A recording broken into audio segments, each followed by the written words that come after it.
Alright, fine. So, here is the... Okay, welcome to a Final Fantasy VII tutorial. It's the most up-to-date tutorial at the moment with the new strategies. I will do some other strategies. This is with Carter64 from the Lzuruha community at mylzh.net. I'm making this guide for anyone that wants to learn how to speedrun Final Fantasy VII using the no-slot strategies. And I mean, I'll be going over the step manipulation, step counter, different boss strategies if they need variables, and all that jazz. So, welcome, and we'll get started here. What's up, Sir Penguin? How you doing? I could morph. I could just load my save slot, but I already redid it, so it's fine. It's fine.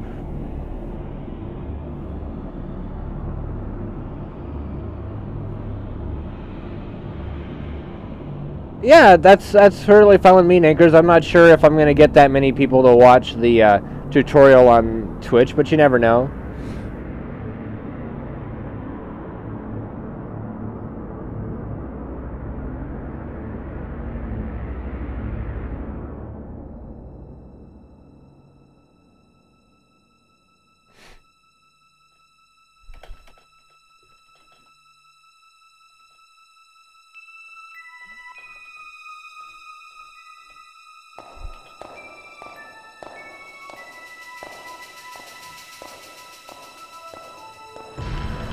Yeah, you tuned in at the right time, and we'll see, like, if there's anything that you missed. That's a good way to go about it.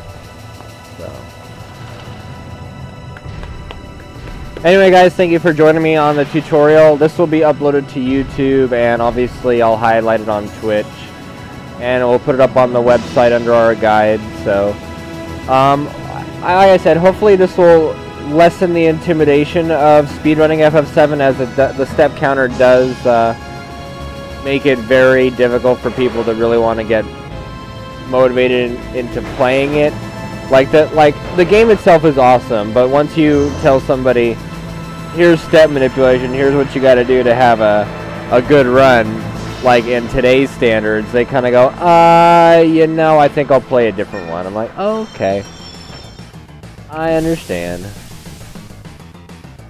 I'm going to be doing all of Disc 1 today, Sir Penguin, then I'll be doing Disc 2 and 3 tomorrow, and a written guide. So the whole thing is going to get done this weekend, come hell or high water. I don't care if I don't sleep a wink.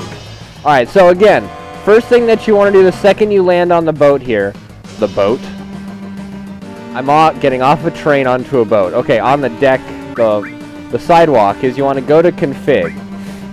Then there are a few things you want to change in this whole thing here. First one is cursor. You want to change that to memory. And you want to keep it on memory the whole game. You never want to put it back to initial. So put it to memory. ATB to active for the beginning of the game. Battle speed all the way up. Battle message all the way up. Field message all the way up. And some people like to do fixed camera angle so that you, like, it always has the same view during the battle no matter what. I don't think it looks very good. So, because I stream and I want people to enjoy what I'm doing and what it looks like, I always have it on auto. There's only a couple battles that fix actually, like, really helps you as far as targeting. So it's not something I really worry too much about. But again, that's up to you guys. And that's all you need to do, and then you just continue forward.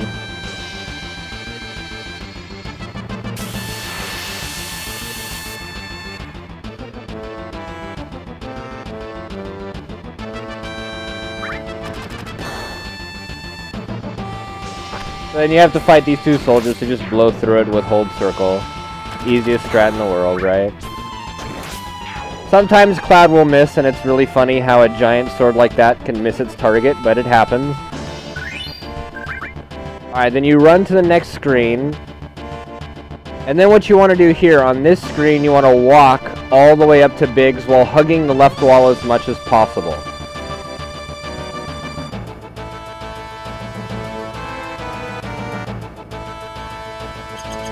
Alright, so we're gonna name this after Cloud after me. which just happens to fit perfectly, which I like. Probably one reason this is my favorite game of all time. Kappa.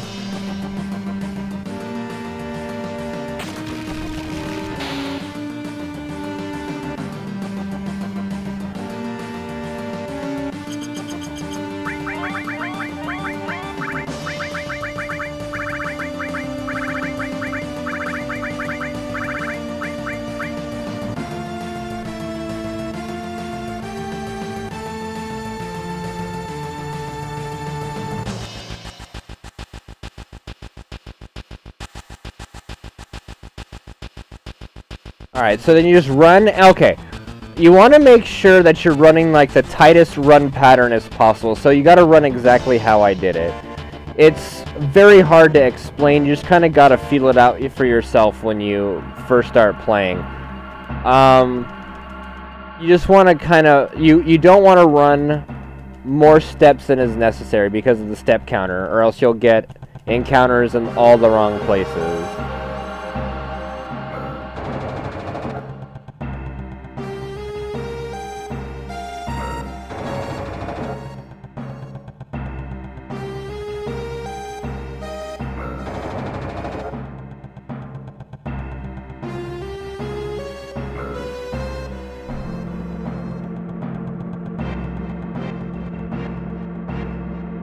Alright, so I'm just going to kind of fast forward through this little bit of dialogue here.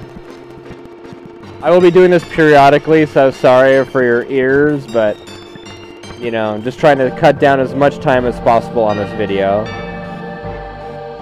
Alright, so again, this is another area we have to run perfectly. So usually you have some time to run when the screen is loading.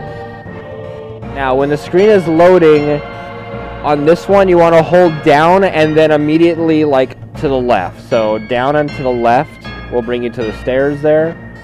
You want to run under here. And if you did it right, you should get the encounter right about there. And you run from every encounter, obviously.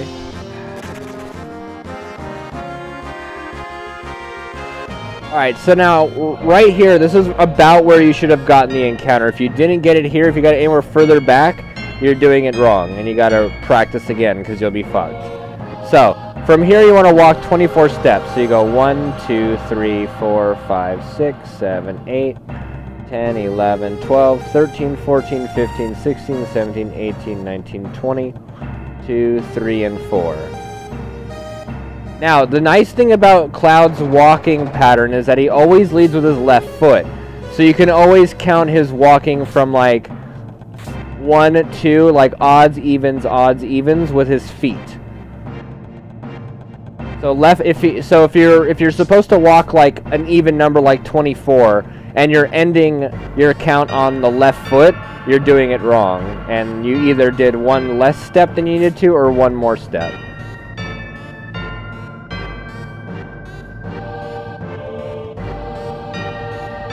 So there's no more step manipulation and before Guard Scorpion.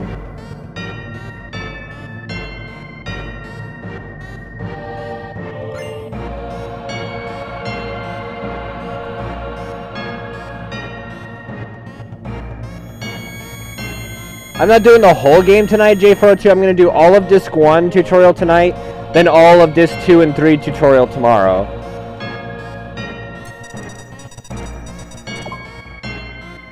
Alright, so Guard Scorpion, let me make a save point here for Guard Scorpion, because, well, I'm going to get the same RNG. Well, I might not, but I want to show you guys a special, like, some different scenarios. So, you bolt with Cloud, obviously, and auto-attack with Barret. Okay, Cloud got targeted first, so that means after this cycle of attacks, I'm going to start Cloud again as the next attack, okay? So, he's going to attack Cloud, and so then Cloud will then lead off again. Now, the reason why I'm doing this is just in case I get attacked enough to have a limit break. It allows me to do, like, an attack, and then an attack with the other character, and then during the attack by the other character, I will have enough time for the ATB meter to go all the way back up. Okay, perfect. This will, like, I'll be able to show exactly what I'm talking about. So, Cloud will lead off again. And then Cloud will attack again after this. Like, I will have him sync up again.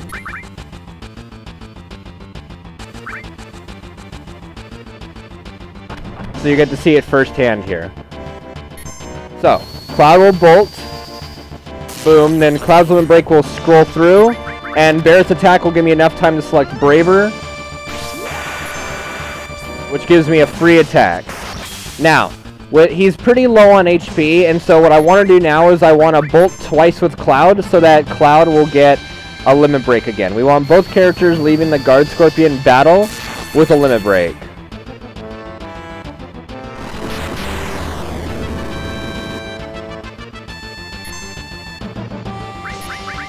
No, J4, I'm doing a tutorial. I'm not trying to PB tonight. Okay.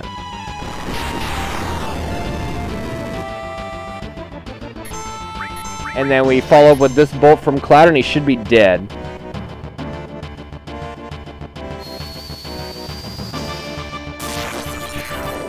Alright. So that's a Guard Scorpion in a nutshell.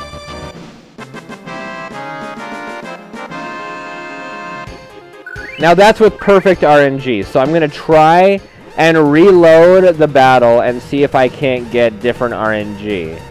So let me try and show. So I'm going to wait a little bit here because it might give me different RNG on the battle. I want to show a couple different things. So let's see. Alright, it looks like it's going to be the same RNG anyway.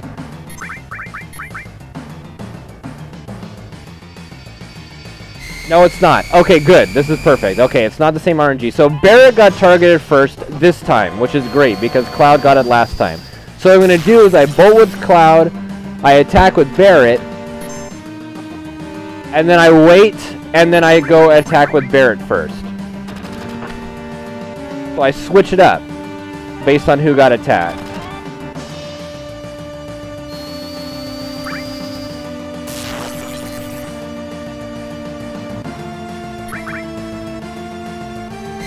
Alright, so this is the best case scenario for my tutorial because it shows the other way of doing it. So what's going to happen is that most likely Cloud and Barret are not going to get their limit breaks from this. So Cloud might. So Cloud will attack. Alright, so this is fine. So what I'm going to do here is I'm not going to attack during his tail being up. I'm going to wait for his tail to go back down in this scenario. This is a different part of RNG where you don't get a limit break during the fight.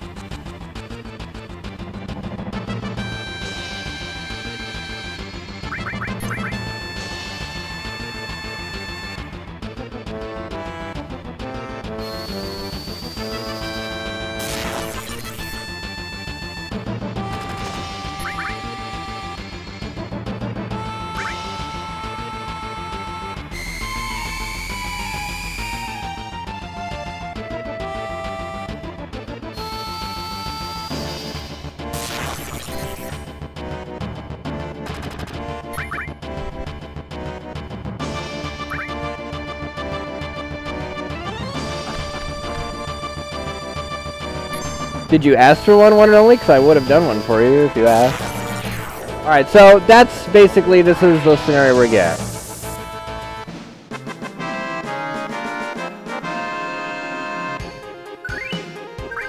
So it's fine, because Barret will most likely get his limit break off of Airbuster's counterattack and stuff, so we're fine with this scenario.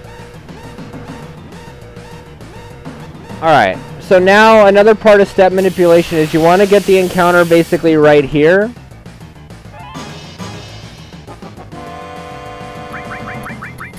So, this is a good spot for the battle.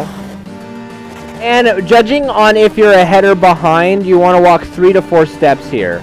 Now, in this situation, I can walk 4 and be fine. If I'm a little bit further behind, like maybe a couple cloud lengths behind, I want to walk 3. So I'm going to walk 4. So 1, 2, 3, 4, and go. If you do it wrong, you'll get an encounter basically at the bottom of that ladder. So you'll know,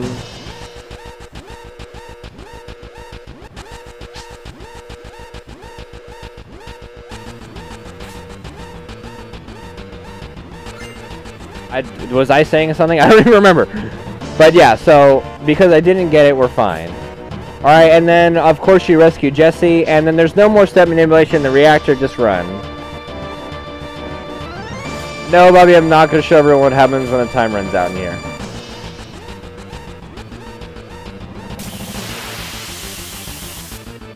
Alright, so I'm a little bit behind, so I could have walked 3 at that point, but it's not going to be detrimental to the run, most likely.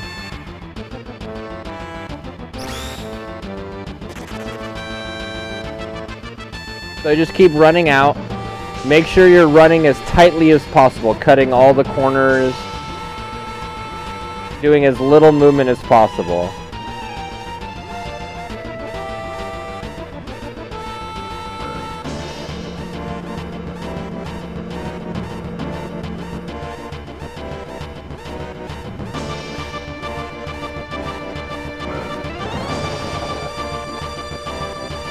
And that's pretty much the first reactor.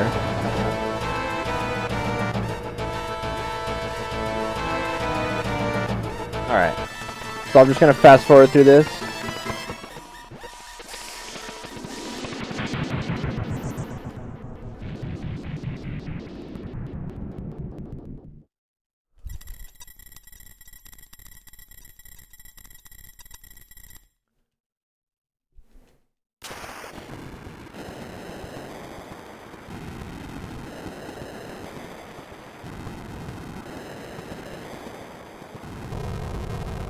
Alright, so this is your first encounter with Eris, and it's your first opportunity to do a dialogue selection. Now, luckily for this one, it's just a straight circle spam for this dialogue. You don't have to do any special selections. It's the fastest option is the first one.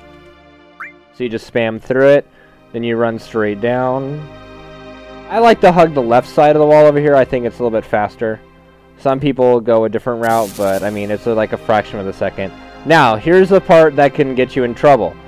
You want to select later on all 3 fights. Now, don't worry, you have plenty of time to choose these selections.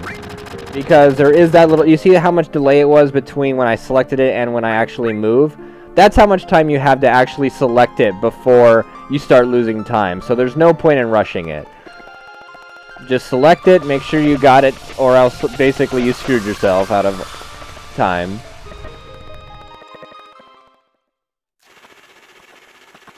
Alright, so this is going to be the,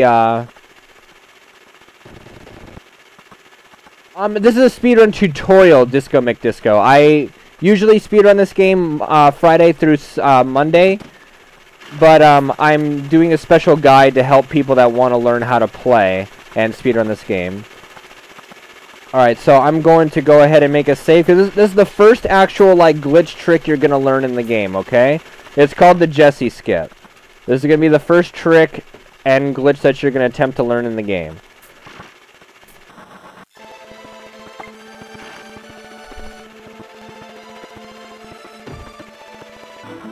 Alright, so I'm going to go ahead and save here.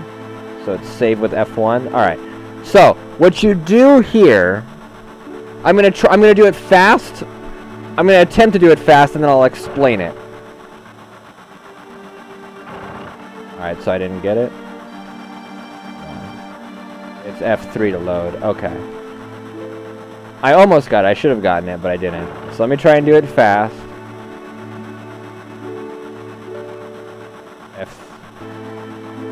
It's a frame perfect trick that you only get 1 shot at. So you either hit it in the run or you don't. Okay, I got it this time. So here's what happens. Well, Alright, the emulator's a little bit, like, different than what I'm used to. So yeah, I kind of got screwed there still. Hold on. Because that didn't actually work. That was interesting.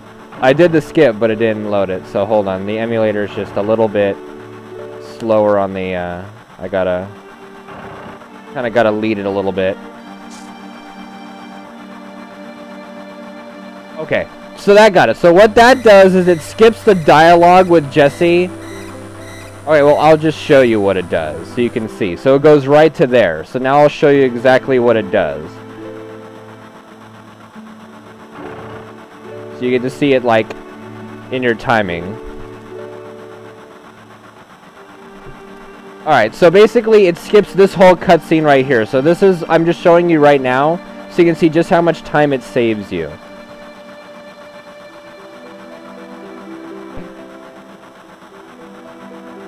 Which is upwards about 15 to 16 seconds, depending on how fast you got the skip.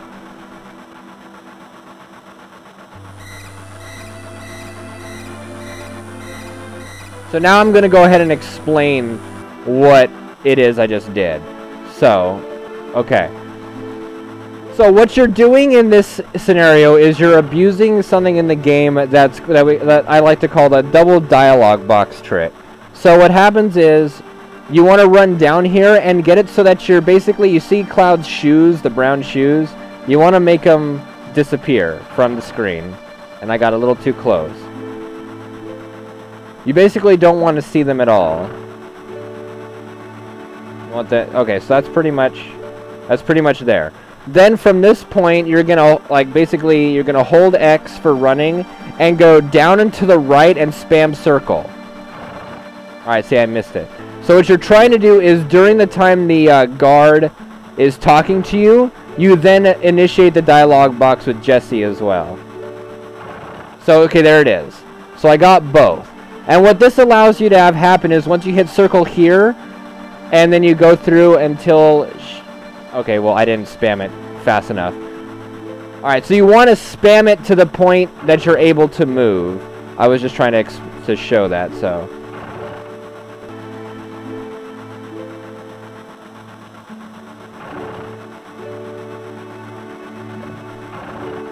Son of a bitch. No problem, J402. I want more people to be able to speedrun this game. Okay, she's being stubborn. Alright, once I be able to start moving, then I don't need to I can explain a little bit more. So I just got to get to that point again. Okay, so we're fine. Alright, so basically now I'm able to move. So, she's going to say, I like this kind of stuff. Bombs and wait. Yeah, that's... Okay, that's the right dialogue. Okay. So what you want to do is initiate that again to where you're moving freely, and she goes, I like this kind of stuff, bombs and monitors, you know, flashy stuff. Then you want to run up here, and you want to close the dialogue box when you go through the door. See, I did it too early there. I'm trying to compensate for the emulator. But you can't close the dialogue box too early or too late. It's a very touchy one. You got to basically close it right when you go through the door.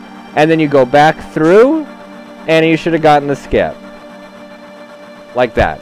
So that's basically the Jesse skip tutorial as much as you can do. I can't really explain it any other way anymore. You just got to try it for yourself. Hey, thanks, Disco McDisco. I appreciate it, man. I appreciate the follow very much. I hope you enjoy, and consider coming by when I'm actually doing a run as well.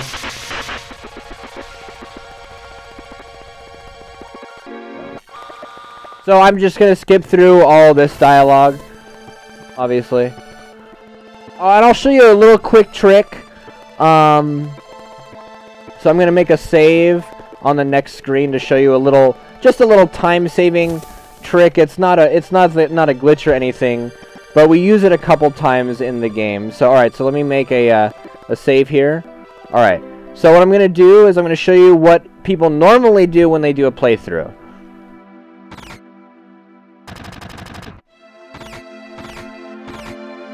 So we have Barrett run in, start shooting up the place. Tifa comes out to apologize and all that jazz.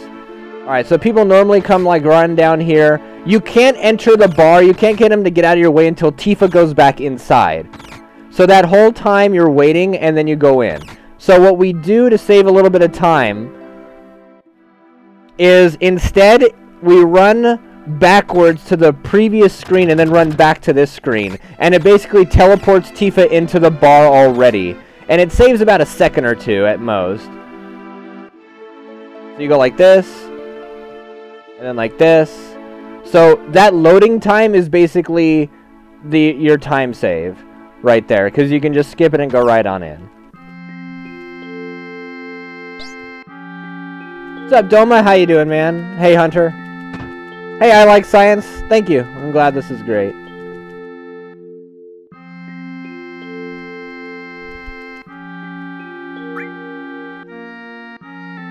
Okay, so then Tifa's my favorite character, so...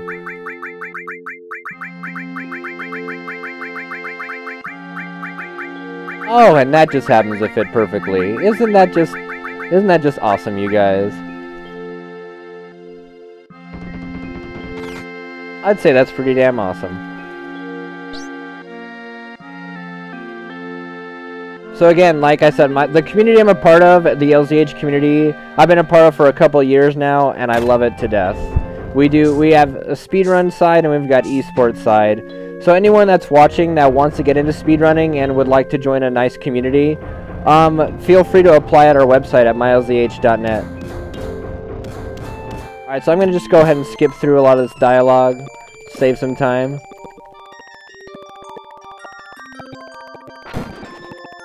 Hey, that had fast speed, actually. The theme sounds pretty cool. You know what it sounds like? Did anyone have, like, one of those, like, music boxes as a kid? Kind of sounds like that a little bit.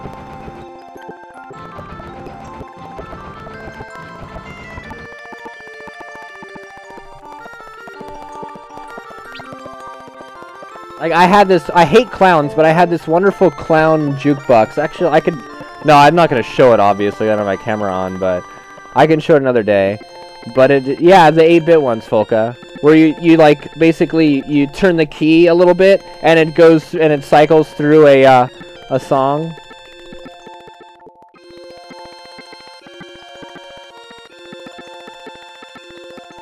That would sometimes... The song by my little clown jukebox thing would put me to sleep some nights when I was a kid, so it's kind of funny.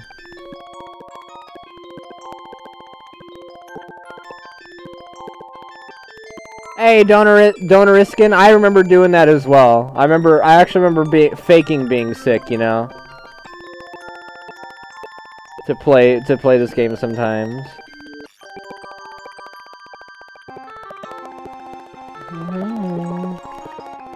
Yeah, of course, pre-2000 era.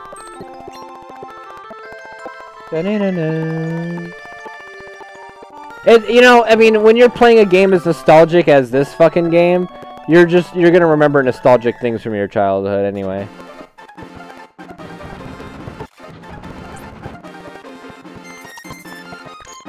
Alright, so here you want to select you wouldn't understand, obviously, or you're gonna go through the whole, like, maturity tutorial. And then, good job, buddy. Now, don't worry, there's no step manipulation or step counter on, like, screens like this, so you don't have to be, like, afraid.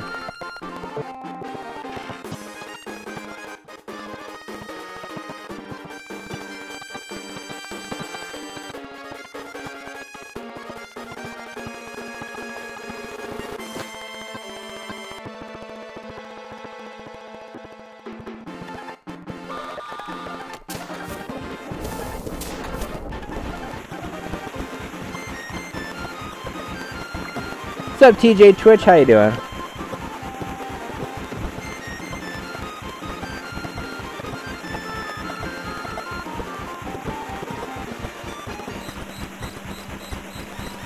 Alright, so this is your first menu session that you gotta do. So what you're gonna do is you're gonna run down to the next car as soon as you can, and then you're gonna run to the bottom left guy and grab the high potion from him. It's this black gentleman in the corner here, with the sunglasses inside the train. Then you're gonna go to your equip menu. You're gonna equip the assault gun and take off the ice materia on Cloud. Then you wait here. Then when it hits 0, then you try to run down, and you're basically locked in here, and you jump off here.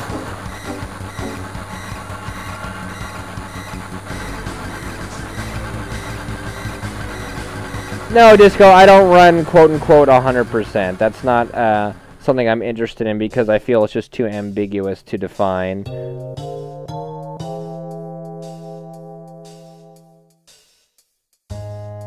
Alright, so you're gonna run, and if you did everything correctly up to this point, you will get a preemptive encounter here. Now I'm a little bit behind the step counter, so I'm gonna attempt to catch up by okay, so when you're done with that encounter, if you're on this screen, run to the next screen. I'm a little behind, so I'm gonna attempt to catch up, so I'm gonna walk 13 steps from this point. I'm going to walk 13 instead of 14. Walk 14 if you get to this screen if you get the encounter on this screen, okay? So 1, 2, 3, 4, 5, 6, 7, 8, and 10, 11, 12, 13. Run. Now, a step is complete when his foot hits the ground. When his foot hits the ground.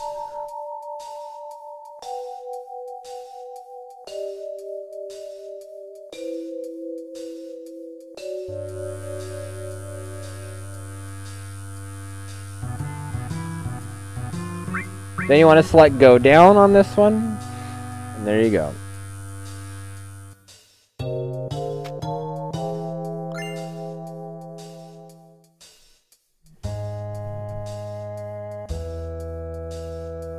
Okay, so now comes the next, and probably one of the hardest tricks in the entire speedrun is coming up right here. It's a it's a battle skip using a menu buffer, so I'm going to see where I get the encounter. Okay. So, hold on. Okay, sorry, I was just making sure I had the right. Alright, so, hold on. Alright, so I got the encounter just above the light post. So what you're going to try to do is you're going to try and open the menu, close it, open the menu, close it, open. Okay, so I missed it. You're going to try and open the menu and on the frame that the encounter is going to occur. And then you can skip it. So you see, just like that. So I skipped the encounter.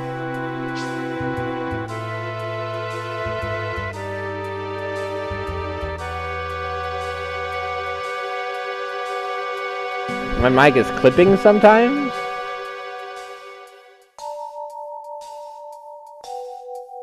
I'm not sure how to adjust my mic anymore. Let me check my volume settings to see if anything made it go louder than normal. It might be... No, it's on 50%.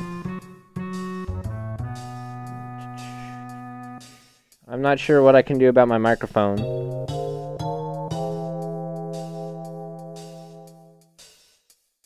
Okay.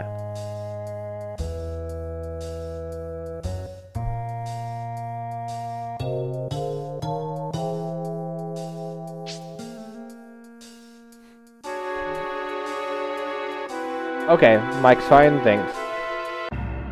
Alright, so here, another little, like, way to run to save a little bit of time is to run to the left here and go this way rather than go around.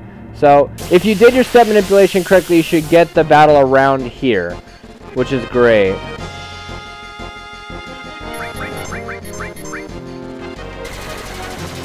This is where you want the encounter.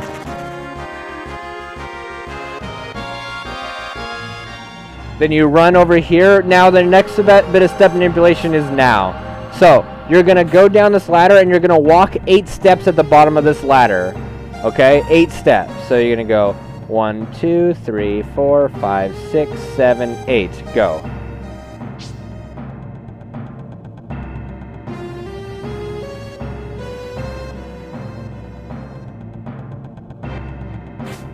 Yeah, a good point, Fafnir, is that ladders can be beneficial and a way for you to save a few steps as well. If you are spamming circle and you grab you can grab the ladder a little bit sooner than normal sometimes, so it'll save a few steps if you're able to grab the ladder at an earlier part.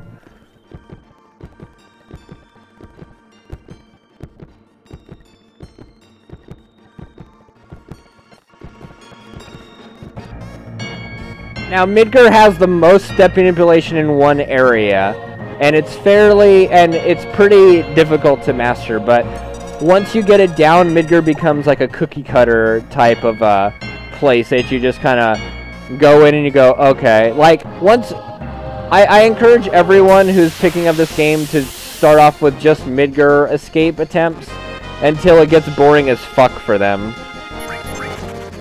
And they want to move on to the rest of the game.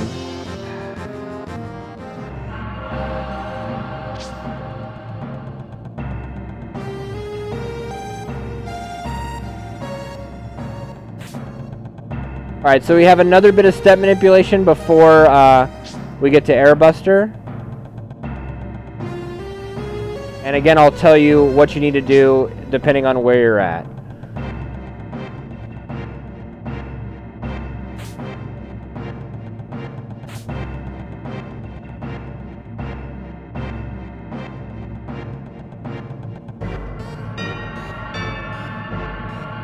Okay, so I'm still a little bit behind the step counter, so I'm going to end up walking 20 steps here.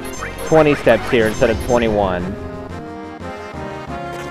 The emulator makes it a little bit difficult because it's a little bit slower. So remember, you want to end with even if you're doing this. Now, obviously, you can't see Cloud here, so you kind of gotta judge it for yourself. So basically 1, 2, 3, 4, 5, 6, 7, 8, 9, 10, 11, 12, 13, 14, 15, 16, 17, 18, 19, 20, and you go.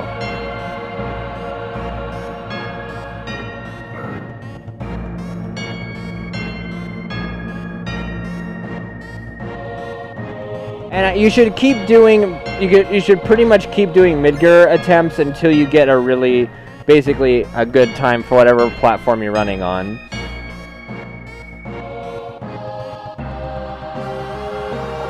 Like basically if you're running on a PlayStation 2 Slim and you can't get a sub 2 mid-gear, then you still got a lot to do. You're not ready to move on yet. Like sub 2 mid-gear with the step manipulation and everything should be easy as pie. I don't know so much for people that are running the PC version because I don't run the PC version myself.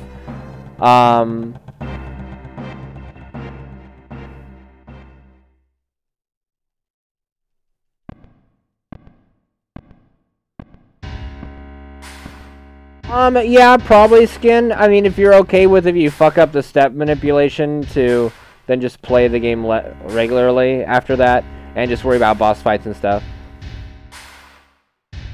Alright, so basically the situation with Airbuster is that Barrett is one counterattack away from getting a limit break. Cloud's got a limit break. So what's going to happen with Airbuster is it's a hold circle fight. And you should be able to kill him. Unless Barrett dodges the counterattack or the counterattack is extremely weak, we should be good here. I just really need to...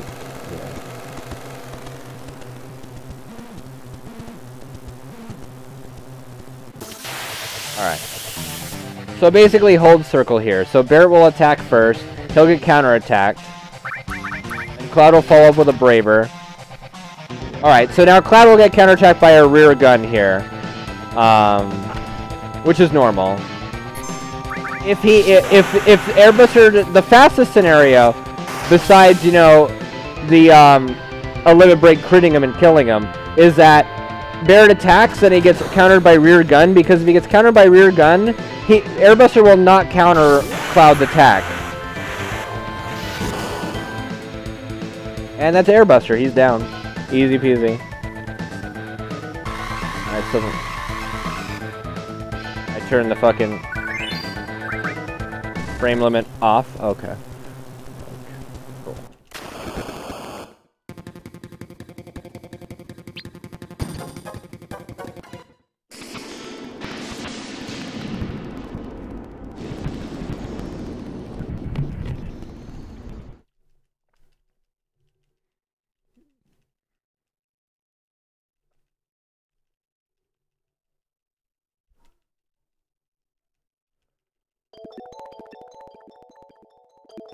Then obviously you meet Ms. Eris Bitch.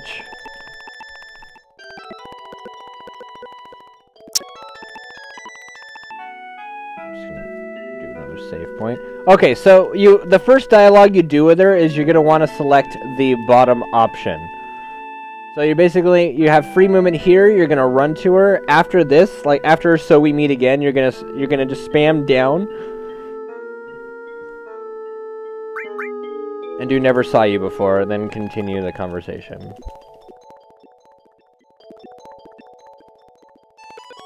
Then when she moves up there, you can just run straight up. And you'll talk to... Oh, maybe we won't. I do when I'm running on a console, but it's all good. Alright, so let's see.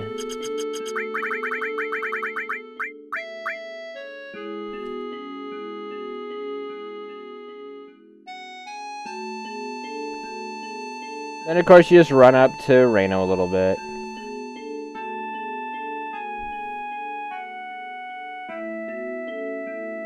Okay, Bobby. Yeah, that's right, Chan. 8-bit madness. I'm using the EPSXE emulator. There's a little bit of dialogue here for this tutorial.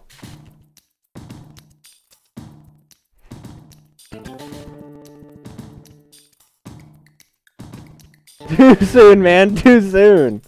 Just in case anyone didn't know the truth about Eris. Alright, so now you're on another screen where the steps are important here. So you want to just do as little movement as possible, again. Cutting as many corners as you can to save as many steps as you can. Dude, it's getting on it. The FF7's hitting its 20th anniversary in 2017. It's pretty crazy. Alright, so for this, you want to make sure that you're not spamming too much because you need to tell her to run, which is the bottom option. So for this first, soldier dude, he's gonna go, God, shit, like, damn, wait, what's that? And then you go to run, she goes, oh, alright. Then you want to get up there. Alright, if you get the encounter right where I did, you're in perfect shape with the step manipulation. You're in perfect shape right here.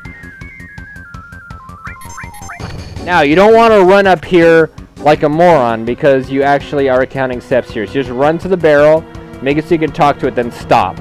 And wait for Eris to say help.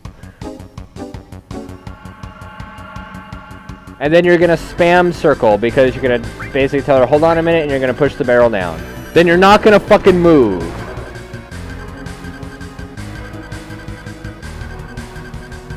Don't fucking move.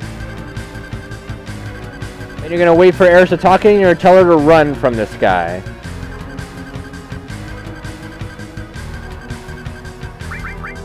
And that's it. Then just wait for her to get her ass up there, and you're good.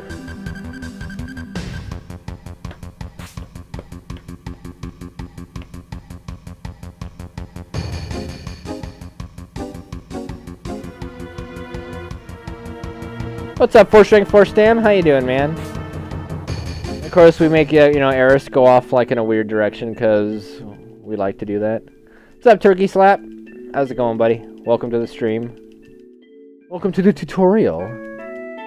Hey, Bashams. So I'm going to be saving periodically through as I see that things are going correctly. I'm going to be saving periodically through to make sure, just in case I fuck up and press the wrong button, we're not going to get screwed over too much.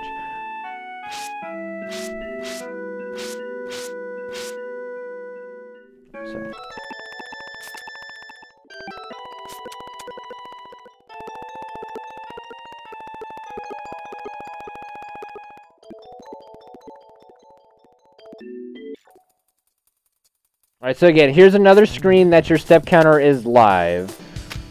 So you want to be just very careful. No, we're not doing any Diablo 3 speedruns tonight. Alright, so then you want to run and kind of like inch your way down here. Because the, basically the load box is a little bit closer on the bottom. Alright, so then the first thing you do when you get to Eris's house is you're going to run to her garden. Okay? You're going to go to her garden, and you're going to buy ether. Or not buy, you're going to grab the ether and grab the cover materia. Then you're going to go into her house. And the step manipulation is not active on that screen, so you don't have to worry. Not active in towns. I saw that, I saw that. What's up, Yoshi Master? Alright, so then for this dialogue, you want to select the second option. Because it's faster, because it basically gets rid of Cloud's, frantic head shake of, no way. And I like to do it anyway because I like Tifa more than Eris, so, calling Tifa my girlfriend in the game is actually appealing to me, but it's a better option for speed purposes as well. And you just go upstairs, you know, go through this old dream sequence.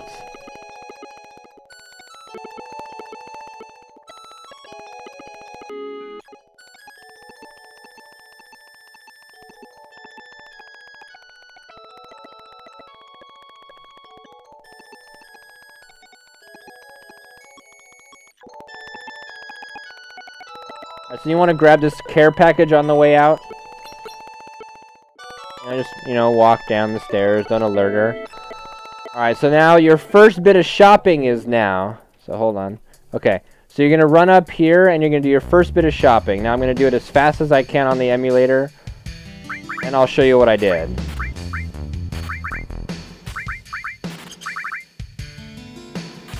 Alright, so that's pretty bad. Alright, so it's F3 to load. Alright, so I'll show you what I did there. It's difficult with the emulator to do it really fast. So what you're going to do is you're going to sell all potions that you have. If you have 5 or 6, depends on if you got an extra potion after the first fight of the game. Then you're going to sell all 4 ethers. And you're going to sell both Phoenix Downs, all the high potions. Yes, you can, Sir Penguin. It's just sometimes it doesn't happen, but 90% of the time you can grab the care package on the way out. Then you're going to buy 65 grenades. And there you go, you're out.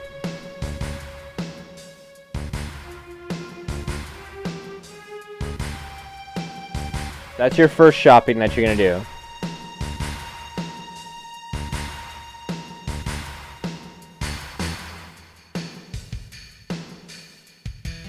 Alright, then there's no encounters on this screen unless you fucked up your step manipulation. You just gotta make sure you run or drive, as I call it, very crisply.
So then now we have one of our fun points of the game is the wall market point.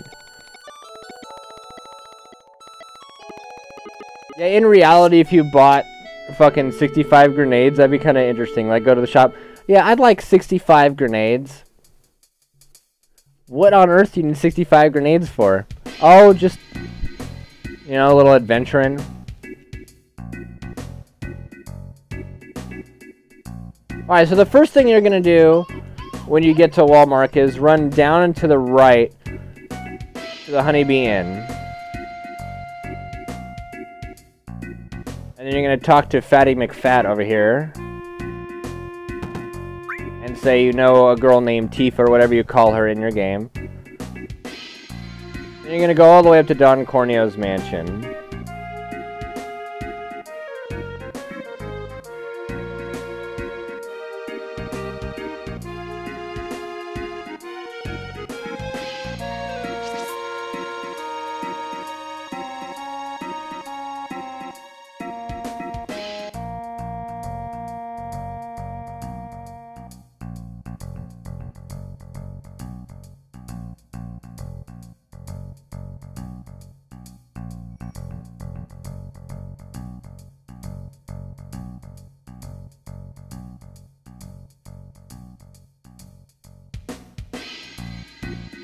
Okay.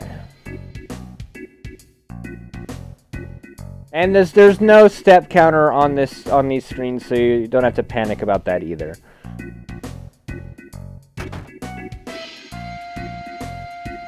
So basically, you just do a spam conversation with this dude in the top right corner. Just spam it. You don't have to worry about it. Just spam. Then you're going to go down to the diner here. And you're going to sit down. And you're going to order the Korean barbecue, which is the first option. It's kind of choppy because it's on an emulator, but not in a lot of places. But only in a few places.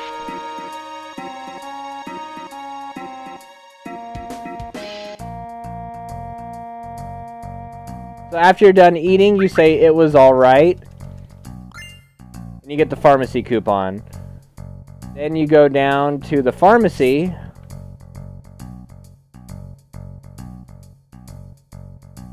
And you're going to grab the digestive. Then you're going to go to the inn. You're going to stay at the inn. And you're going to buy the thing for 200 at the inn.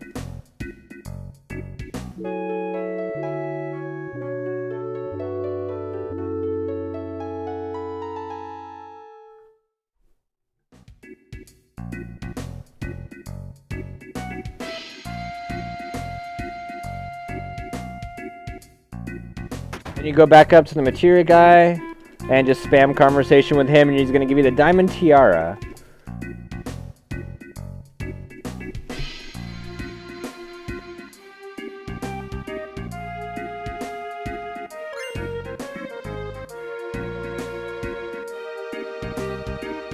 Then you're going to go to the clothing shop and you're going to talk to this woman here. Now for one of the, for a very difficult glitch to do, and it'll take me a little bit to explain. And you could basically freeze your game if you do this wrong. So I'm going to go ahead and... So this is something you're going to do and use the double dialogue box glitch to achieve. Okay, so just making sure that I was there. So I'm going to do it fast, so you guys can see what it should look like fast, and then I'm going to do it step by step to show you.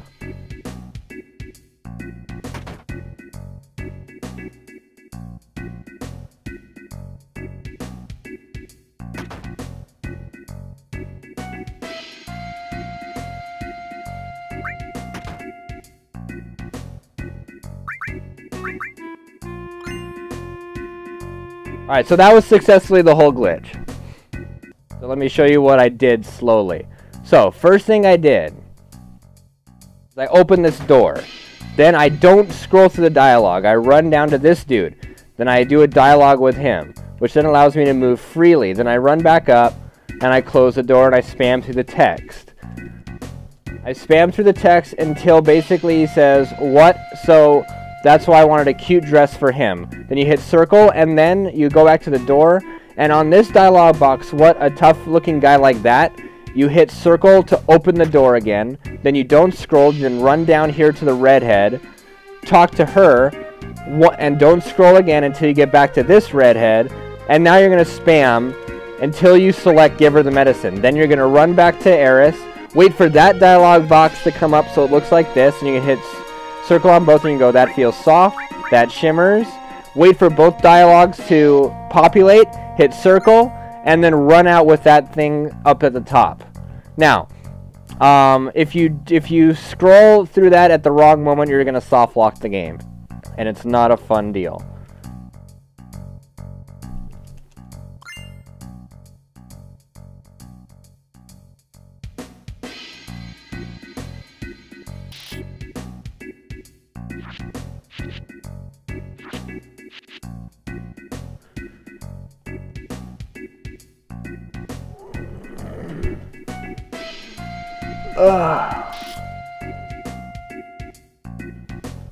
Alright, so now you're going to go do what I like to call squatting with Johnny Hams, who was one of my viewers a long time ago.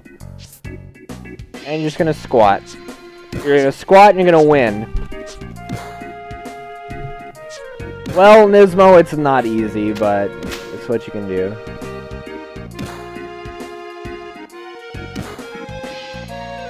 Alright, so we're just going to say, I'm ready, like, got it. No, I don't need no practice. Let's just go.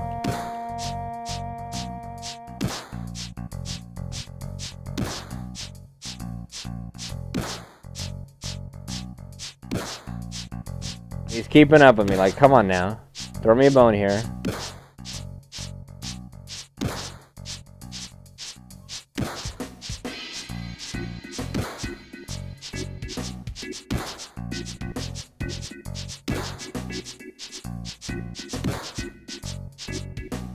Alright, so on 2017. Hey, which is the current year.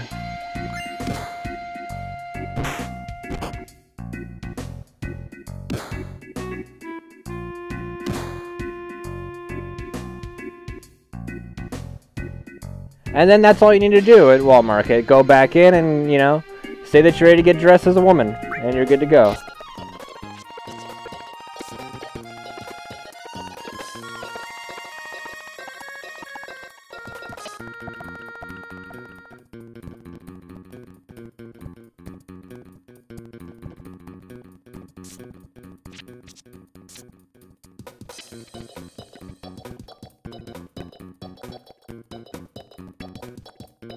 Sorry. Okay, so now that Wall Market sounds so funny. Alright. Now you go back up to Wall Market and you're done.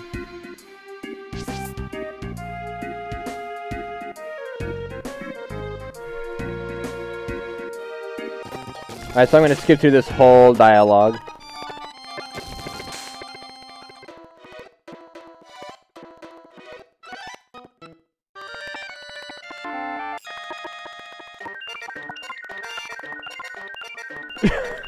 This sounds like something out of Aladdin, almost. Not quite, but yeah.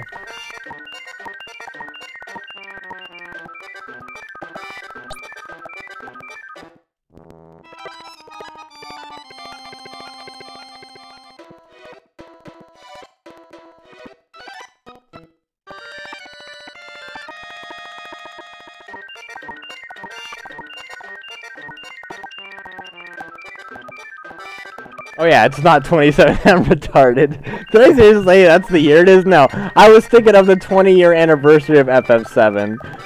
You know, that's what I was thinking of. Not that it's actually 20, God, I'm retarded. Just leave me alone.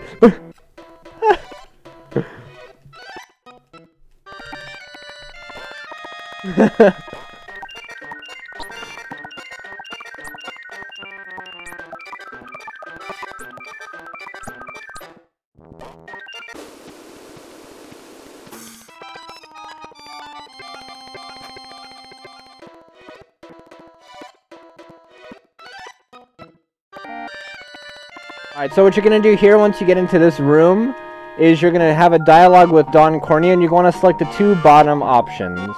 So it's like bottom, bottom, and then, you know, basically they'll go through the dialogue. And then, you know, we have Cloud threatening to chop his balls off, then we have, you know, Aerith threatening to rip his balls off, then we've got, like, you know, Tifa threatening to smash him. It's just, you know, really kind of brutal in a sense.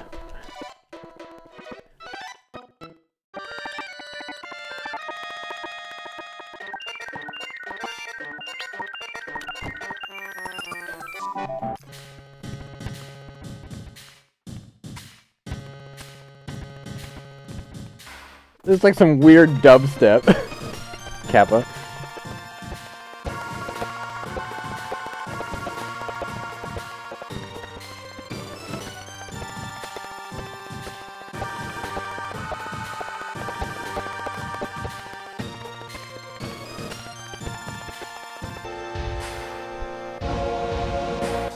Alright, so the first thing you want to do here is you want to go revive Tifa, then you're going to revive Aerith.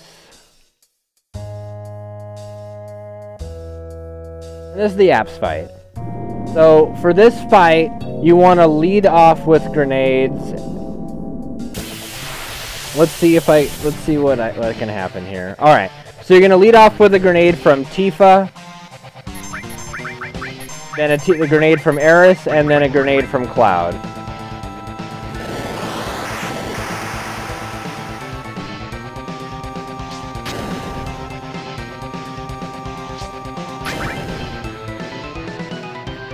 Then you're going to do grenades from both Tifa and Aerith again, and then you're going to use Bolt with Cloud.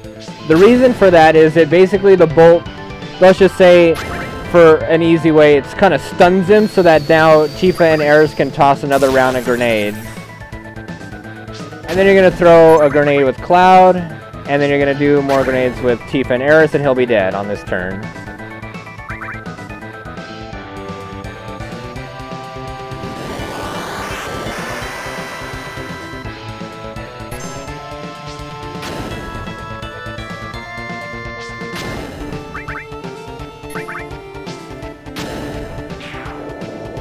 And good night up. Easy peasy. There's no need to use the ATB weight trick. You're trying to abuse his lengthy attacks to get more attacks in, Sir Penguin. You don't need ATB weight until the fight with the specimen.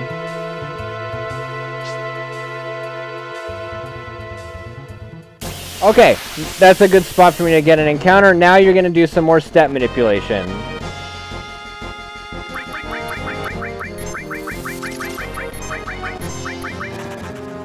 So, from this point you're going to run to the steel materia.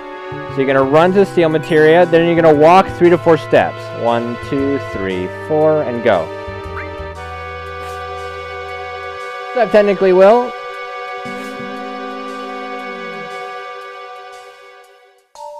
Then you want to get to the ladder.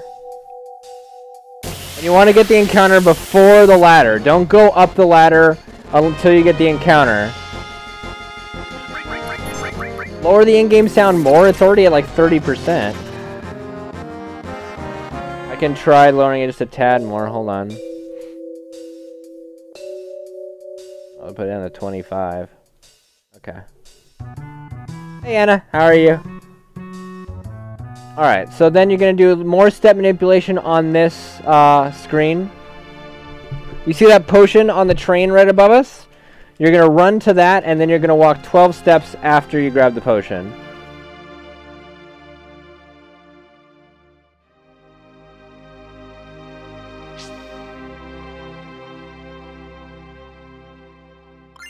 One, 2, 3, 4, 5, 6, 7, 8, 9, 10, 11, 12. Go.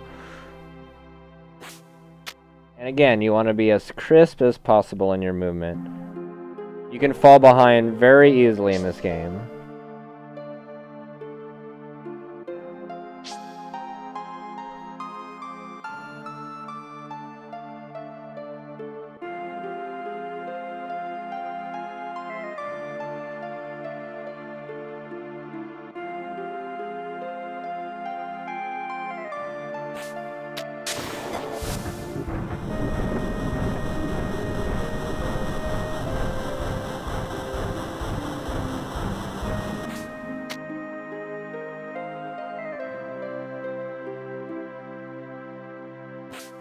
Alright, so if you get the encounter like right before jumping in or just when you get out, you're in good shape.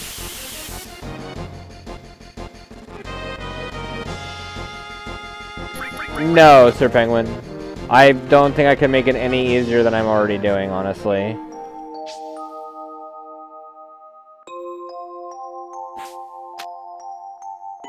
Am I interested in FF15? I'm interested in seeing if it does okay. But honestly, I'm not like hyped up about it or anything, personally. Because you don't need it, Cystic. There's no point in picking up what you don't need.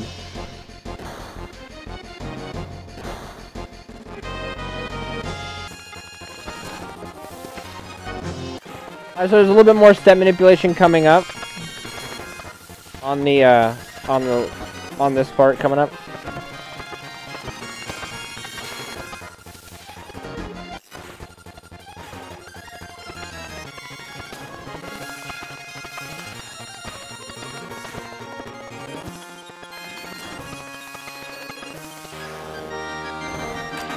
All right.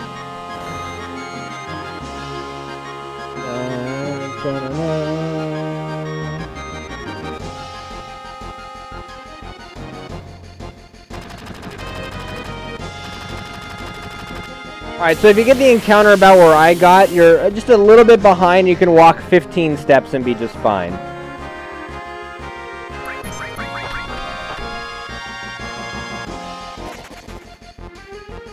Normally you would walk 16, but if you're like at this point, if you get to like you see where Jesse is, the side of the walkway that Jesse is, if you get to that side on the level that you're at, then you walk 16, but here you want to walk 15. 1, 2, 3, 4, 5, 6, 7, 8, 9, 10, 11, 12, 13, 14, 15. If you're behind the step counter, you walk less steps. If you are ahead, you walk more.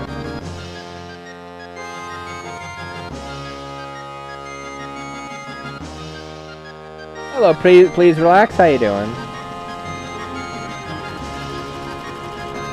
Hey, Otaku, thank you very much for subscribing for over 6 months in a row, man. I really appreciate the support. Sub Hypoo! Without you guys' support between subscribing and donating to my stream, I would not be where I am today, so thank you. Alright, so Reno is a very complicated boss battle, one of the more complicated in the game. You just spam grenades as fast as you can.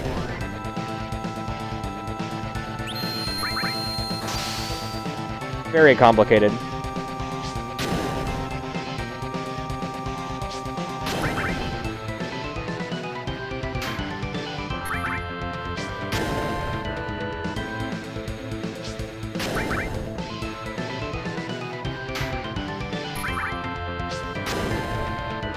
Of course I'm recording it, please relax. This fight too spooky for me.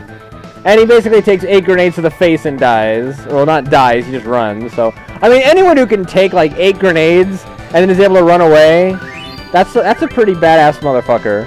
I think if I had like 8 grenades thrown at me, I don't think I would manage to be able to, you know, move that much. Don't even get me started on running and jumping off of a platform.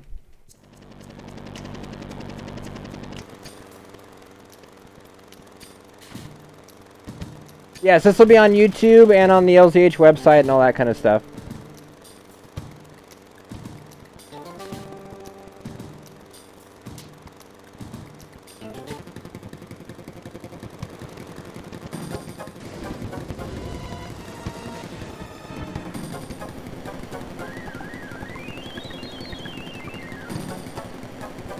Oh, and if you didn't know how to initiate, like, you know, Barrett to go do the wire, you have to talk to him. So, just remember to talk to him. Oh, hi, Mark.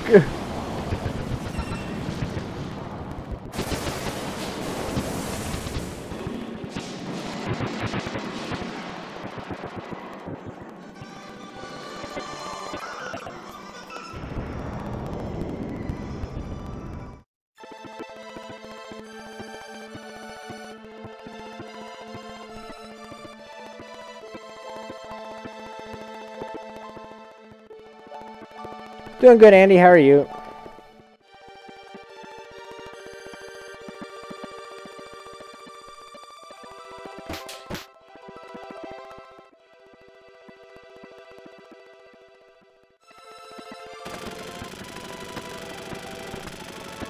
Alright, so we have another like area that we can gauge where you're at on your step manipulation, which is in this next room. You don't have to do any steps here, but it's a great place to see.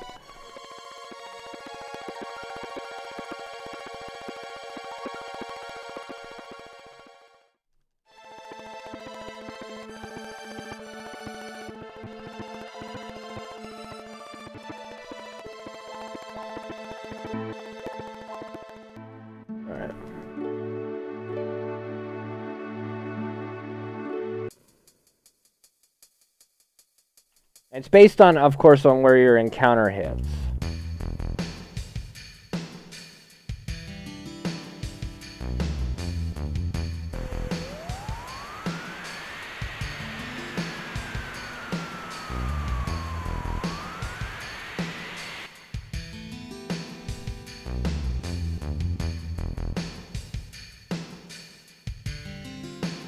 Alright, so you, of course, again, like I said, you want to be running crisply here, so.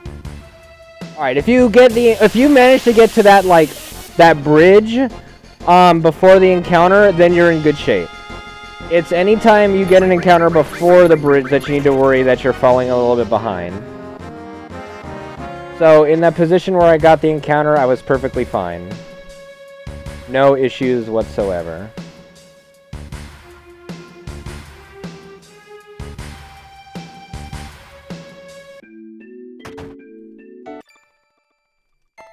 So I'm going to obviously skip through this dialogue.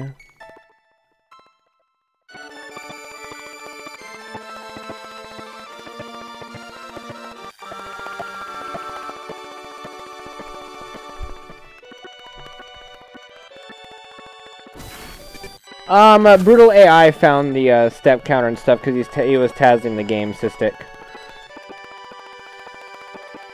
And then Cart7 developed his own route with it that I currently use. Oh, hey, speaking of, what's up, Brutal? How are you, man?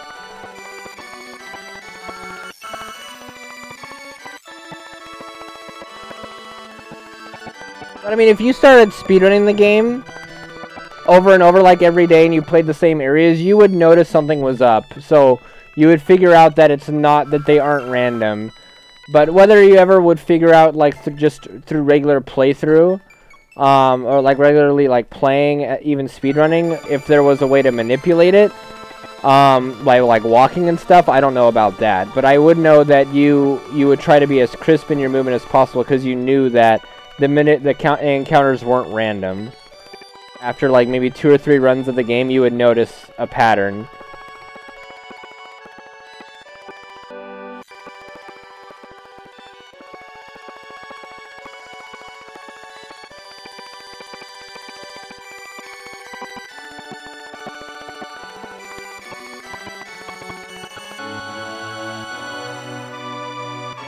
So thanks for that whole, like, long rant. Now we're out of here. What up, British Dynasty? I'm doing this tutorial a little bit differently, British Dynasty. I don't want there to be so much shit on the screen. I just want it to be the game. I don't want there to be, like, notifications popping up everywhere. I just want it to be a nice tutorial that isn't really that distracting and people can just focus on learning the game, you know?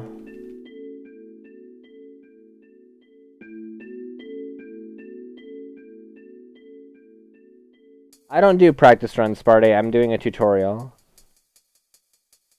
Alright. So then there's no shopping to do here. You just run back. And we're going to go back to Wall Market.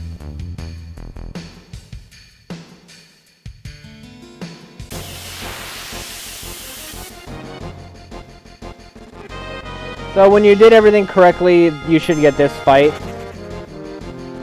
Which is like a pincer attack against the house. The house enemy. That makes no sense at all, but hey, it's there.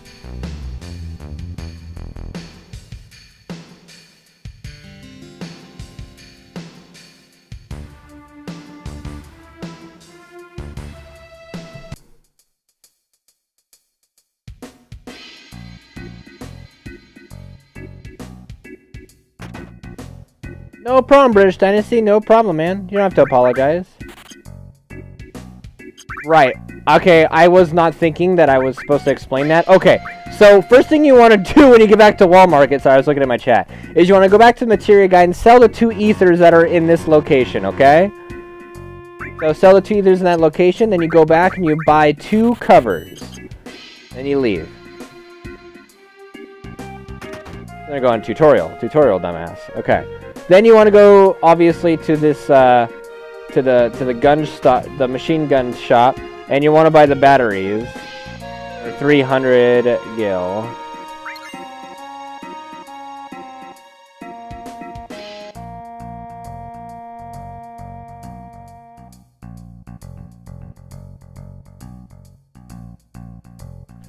And then we, you know, we climb the golden wire of hope.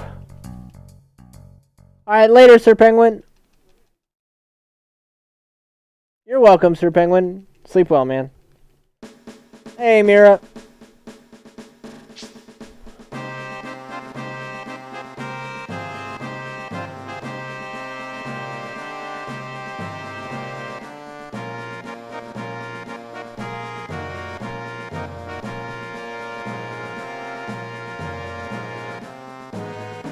You're welcome, Fuzz. We buy 2 covers because we eventually equip Cloud with all 3 covers because they stack their effectiveness, giving him like 60% cover rate, which is pretty decent for the strategies we have to do to protect Tifa later on, because Tifa's our powerhouse heavy hitter that we don't want to get killed.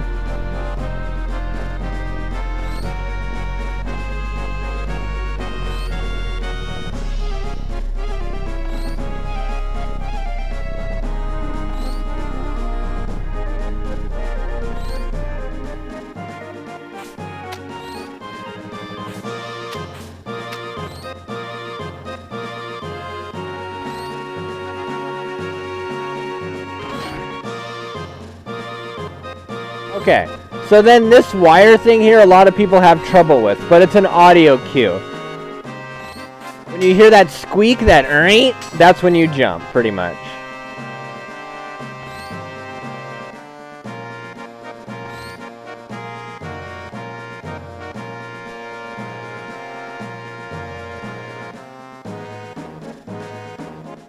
Boom, boom, boom, boom, boom, boom, boom, boom, boom, boom, boom.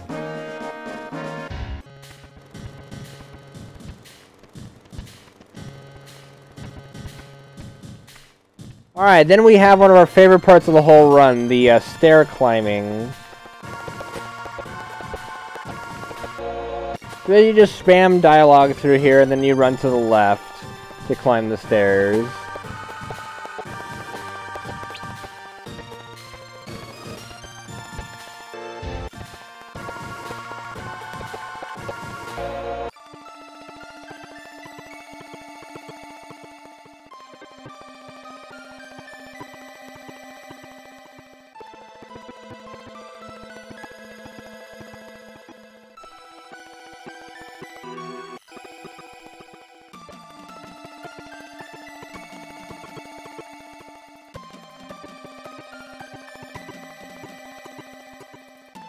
Depending on how long this video goes for, I might not be able to do all of disc 1 today. But we'll see. I might have to break it up at least into a separate video. We'll see.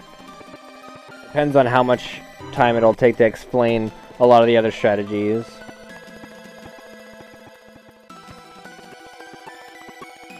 I don't think it'll take that long, actually. We'll probably get through disc 1 today without any issue.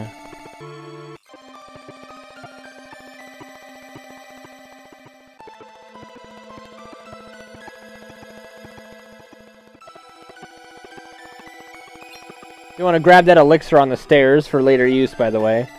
Yes, disc 1 is more than half the entire run, yes. Disc 1 is the most important disc in the whole game. It's the most dangerous disc. It's got the most step manipulation in it. It's got the most bullshit you gotta know.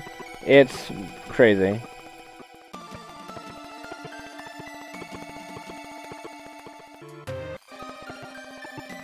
It's impossible to manipulate Brutal, as you say, but you can go take the elevator if you know the correct seating of the game, which can get you like a lucky elevator with no Shinra managers, and that requires like paying really close attention to of all things the squatting minigame. So that's not something I'm prepared to release yet, or even qualified to release as some kind of an idea as an alternative route. So this is still standard at the moment in my runs. Alright.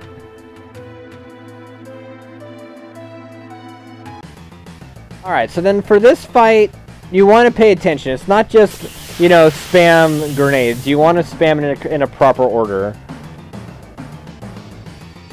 So, you do 2 grenades on the first guy, and then that guy in the back attacks, so we're going to spam our 3rd grenade on him. And this will cut down the attacks they can do by the most. So, Cloud just threw that grenade, so he's going to throw a grenade at the bottom guy. That guy right there. And then Tifa will throw it on the back guy that we just broke his armor. Basically, okay, when we break their armor, it resets their ATB. So, we do it in this specific order to basically try and save as many attacks as we can. So this was a fairly quick battle, as much as you could. As much as you really could speed that fight up. And we go in the elevator.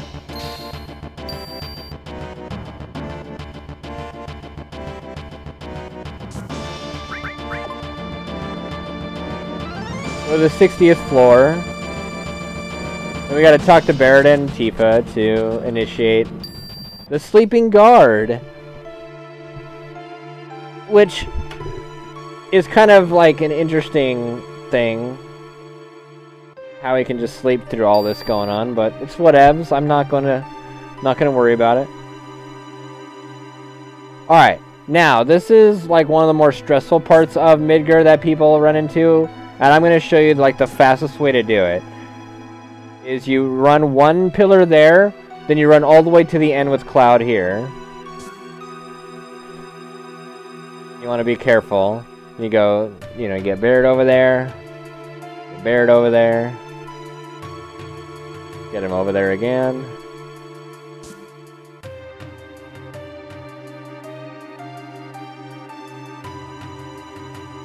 Alright, so now this part's the part that can get you caught if you don't do it correctly. So you want to run to this pillar, then you're going to run to the edge, and you're going to spam Barrett over as quickly as possible. Like right when you get to the end there, you want to start spamming circle.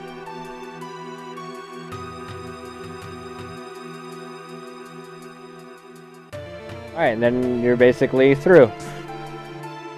Alright, so now what we're going to do is something that basically allows us to figure out which password it's going to be. But first, you got to go over to this guy, talk to him, go ... and then he'll give you a key card for no apparent reason. Because apparently a dude carrying a gigantic sword is considered a janitor. Same with a dude with a Gatling gun. But so now, what you're going to do on this screen is you're going to run up to the green bookcase here. And you're going to talk to this bookcase on the side here. And it says, 1, breakdown of soldier members by class. Now, that's going to translate into one of 4 password options. Now, I'm going to give you all 4 password options. So if you have something to write with, you should write this down. The option that says the number 2, Economic Report Space Development Program is best. The one that says 1, Results of Failed Space Mission YA-79, that would be King. 1, Breakdown of Soldier Members by Class, the one you see here is translated to Bomb. And then there's one. Then the final one is 10, New Plans for Urban Planning, and that translates into the password Mako. So this one, for this particular run, is Bomb. So you're just going to go up to this dude. After that, you're going to just spam through. Basically tell him you're ready to give the password. And then you're going to go down to Bomb, select it, boom, you got it.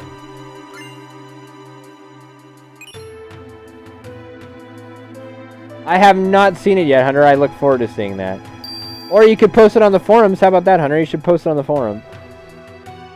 Alright, so then you're going to go on to floor 65. And then the oddest, like, security/lockout system in any video game. You want to start with going to the top left and opening up that box.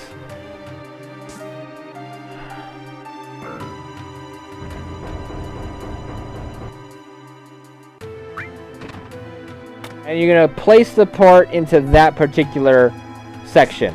And it unlocks pretty much every treasure box that you do, so you can go in any order you want. I don't know, Brutal. I think I saw a post by you on a website a while ago about it, so I'm fairly certain in saying that I think you came up with the book for it. But I don't, like I said, I don't want to talk out of my butt if I'm doing someone else a disservice.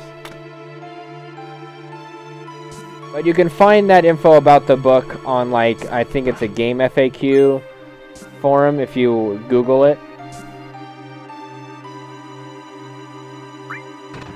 Yeah, Rama was in much earlier games. Rama's been around for a while.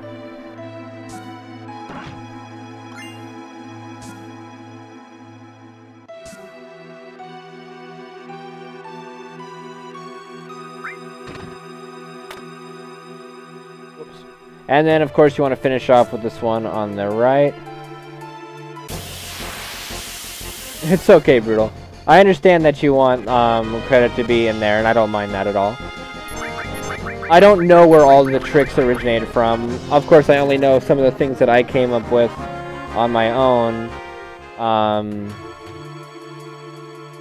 without looking at something. So I try to reference everything that I can that I know who came up with it, but I don't know everything, every trick that came up with by somebody else. So the demo, oh my Jeebus. That's a good forum topic there, Hunter. Alright, so then we're basically, after that, we're able to get the key card and go up to the toilet. Oh, the last game he was in? I don't remember. Was he in FF12? I don't know if he was or not. Alright, so I'm gonna just go through, like, you know, quickly on this dialogue. God, the music sounds... This sounds like something out of, like, Toe Jam and Earl, possibly.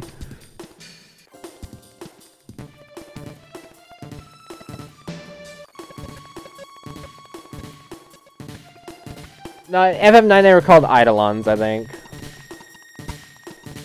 If memory serves.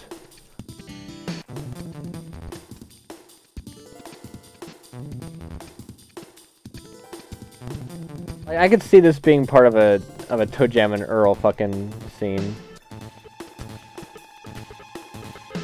Alright.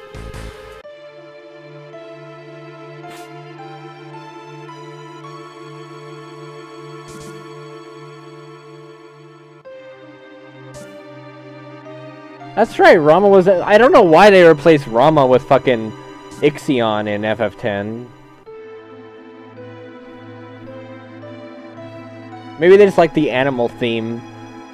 But, you know, Shiva was a chick. She was in it. So, I don't know. I don't get it. I don't know why Rama was in it, but Shiva got, like, the sexy treatment. I don't know.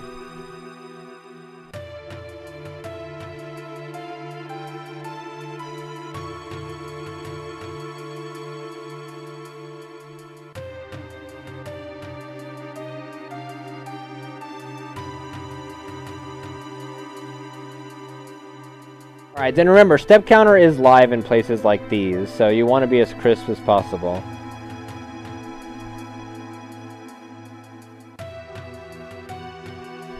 I don't dislike Ixion, I just was wondering why. It's like FF8, they did Quetzalcoatl, I'm like, do we not like Rama? And then it's like, 10, it's like Ixion, I'm like, do we not like Rama? Hojo keeps the door unlocked because he's retarded and because plot.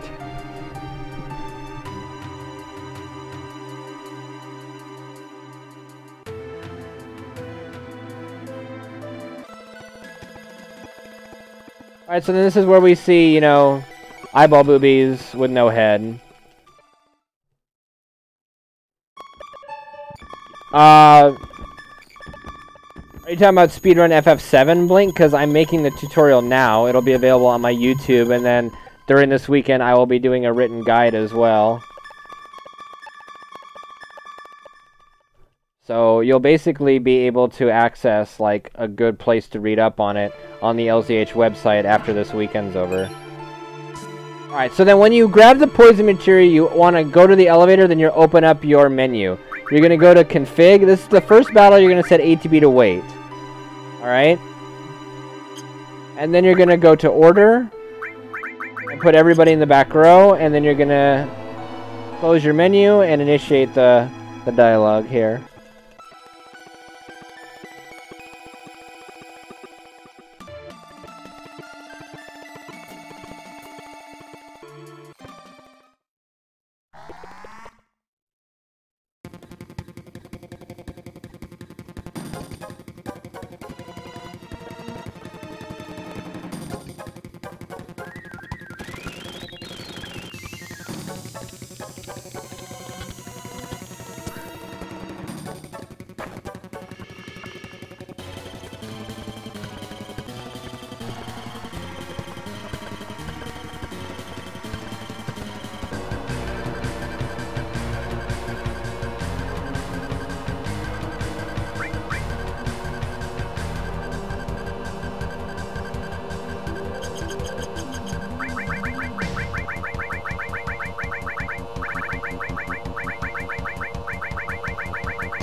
Okay, and basically for the speedrun, just so you guys know, you want to make all your characters like single letters only, like their first letter, and red you can just have as red 13. Obviously I'm doing special names for the tutorial.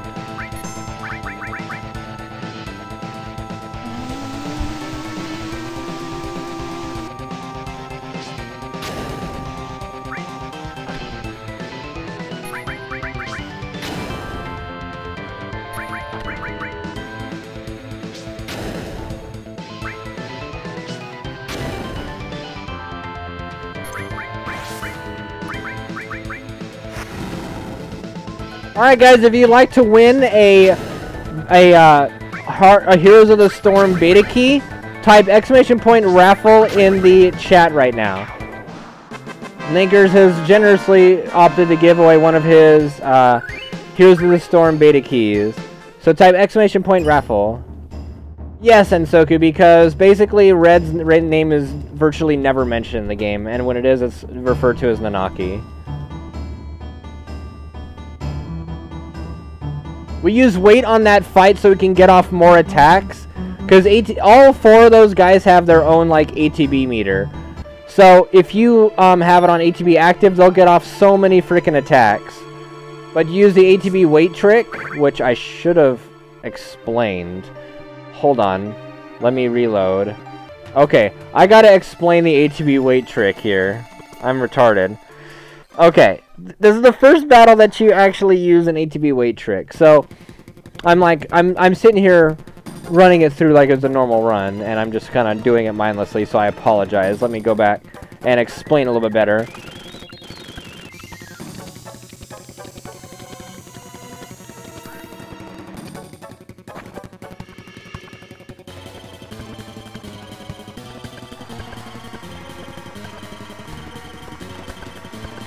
Take notes, Favnir, because Hunter just set it up. You can see the command for it. Alright, so you're going to send Baird away.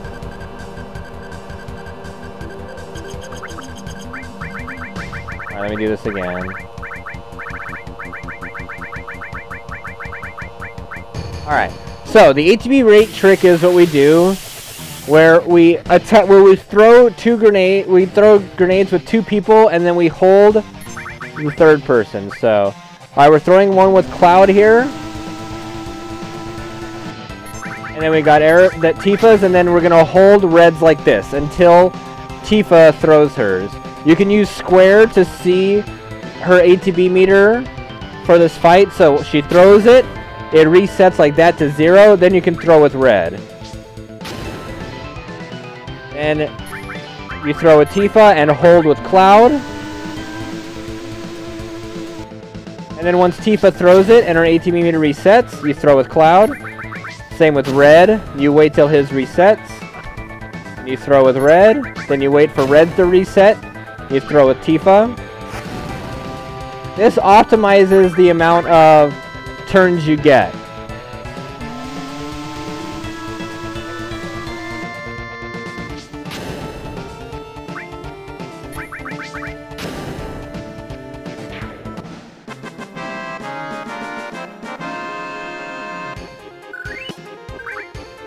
Alright, so let me go through this again. I hope you guys like that Cosmo thing, because that's what it's going to sound like later. Alright.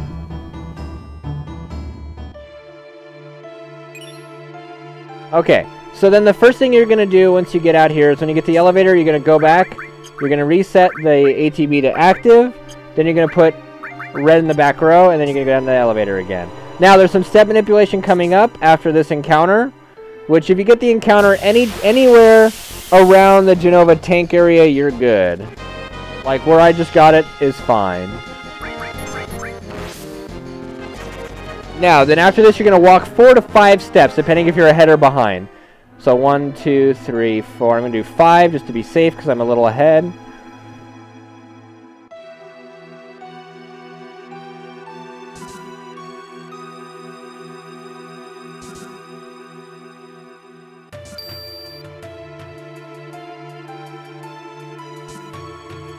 Yes, you want to hold as soon as possible and find the target, Anna. Like, you just keep holding it for as long as you can.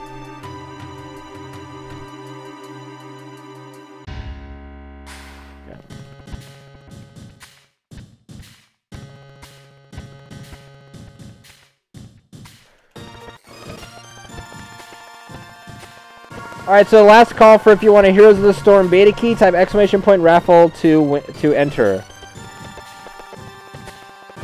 You wait for the queued character to throw the grenade, and then once his ATB meter resets, then you throw with the next person.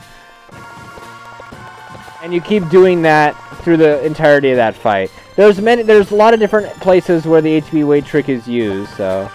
I'm not webcamming during the tutorial. I want it just to be the gameplay only.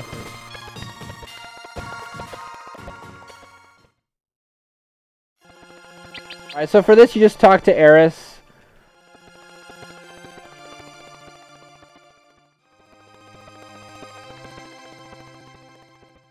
We haven't done the raffle yet. It's almost there. Decide exclamation point raffle if you want to win.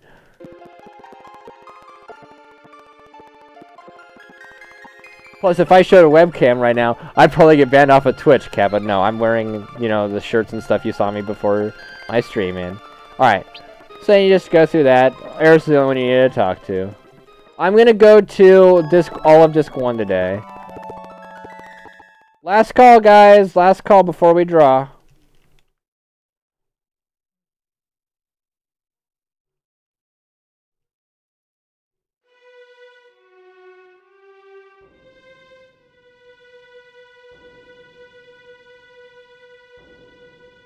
No, Hunter, we're gonna do all of Disc 1 today. No bullshit. And then Disc 2 and 3 tomorrow.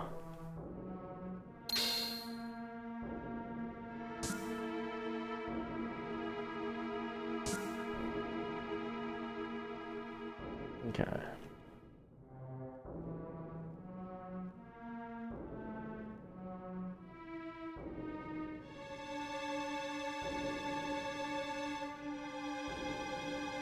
Alright, and Soku, congratulations on winning the Heroes of the Storm beta key.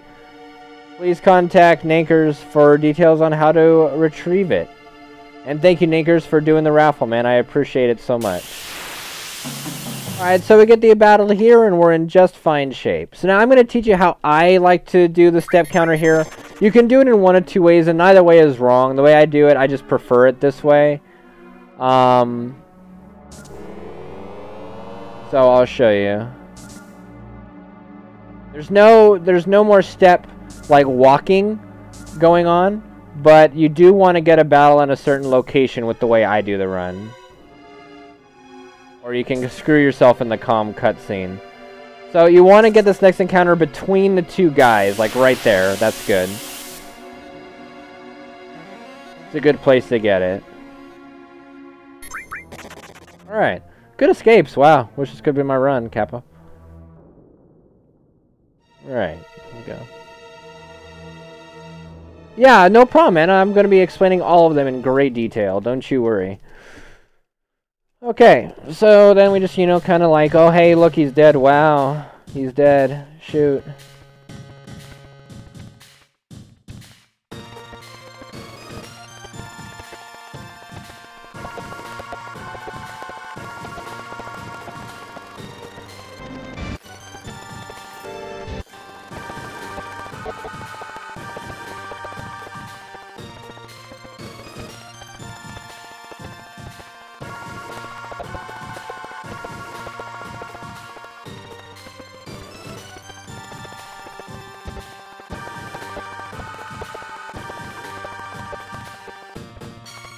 Because I'm doing a tutorial, JB. I can't really do a run and a tutorial at the same time. That would be impossible. Have it be a good tutorial anyway.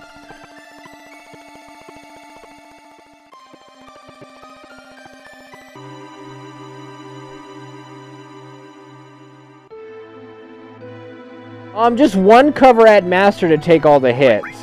But we never get to master any covers in this game. Alright, so basically for that dialogue, I'd said leave it as is for the materia. And then you kind of run as like clean as you can to the elevator. Now, this is a 100 gunner heligunner fight, and it can be a pain in the ass sometimes. So what we're going to want to do here is you want to lead with Barrett throwing a grenade, followed by Eris, followed by Red. So Barrett, followed by Eris, followed by Red.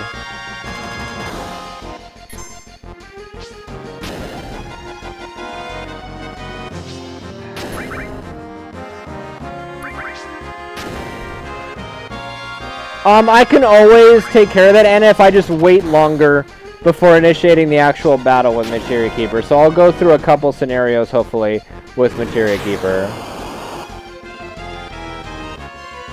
Because I want to get a tutorial done this weekend, JB, so that I can finally get it out of the way and not keep talking about it. I just want to get it done. This weekend is going to be devoted to tutorial stuff until I get it done. What's up, Black Dog? I want to give people, like, a lot of people have expressed interest lately in getting started on learning the FF7 speedrun. So I just want to put it out there so people can learn if they want to do the run. So it's an easy fight. Just spam grenades and he's basically dead. Now this is the one that gets tricky because Heligunner can put you to sleep. You do with ones on lots of enemies or on some of the more important boss fights later. We aren't doing any split names today. So what you do is you throw a grenade with Barret, and then you can do an auto attack with Barret, and it'd be just fine. Or you would do a limit break there. If he's got a limit break, you would do a limit break. If he doesn't, you do an auto attack, and he got put to sleep. That's fine. Just have everybody still spam grenades. If you want, Hunter, can you post the forum topic that I have for people that want to win a split in my runs? That would be swell.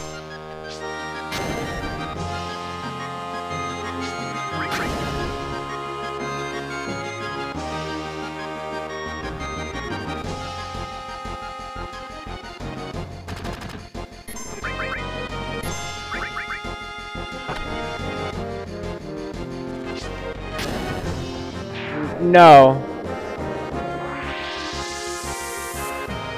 The forum topic that has people that they can post to win splits in my FF7 run. Okay. Alright, so that's basically the two fights. They're really not that complicated, only I at least got to show you what happens if Barret gets put to sleep, so. Alright, so this fight's pretty straightforward as well. You use Cloud's limit break to kill his doggy.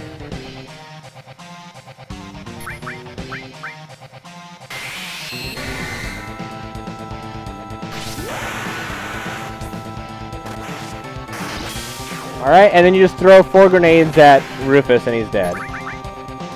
Well, not dead, he runs away. But he takes 4 grenades to the face, so he's half as strong as Reno. Because, you know, Reno took 8 grenades to the face.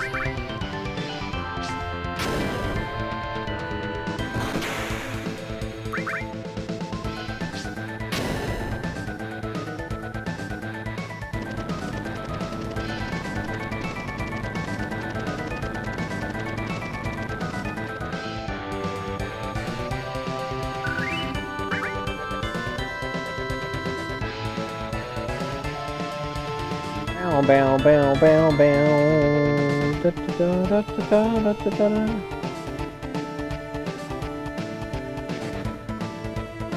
da. The purpose, Bronco, is to get that exact turn order that I showed you, where I can have Barret use an auto attack or a limit break.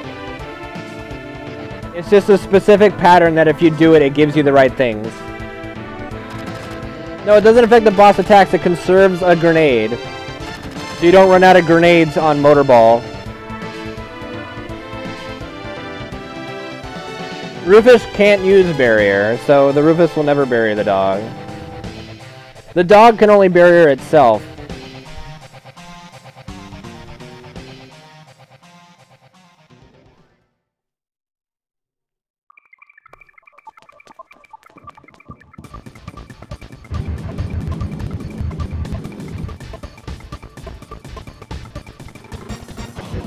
Alright, so you have another menuing. You have your last menuing of Midgar coming up during this. Or after this cutscene, anyway.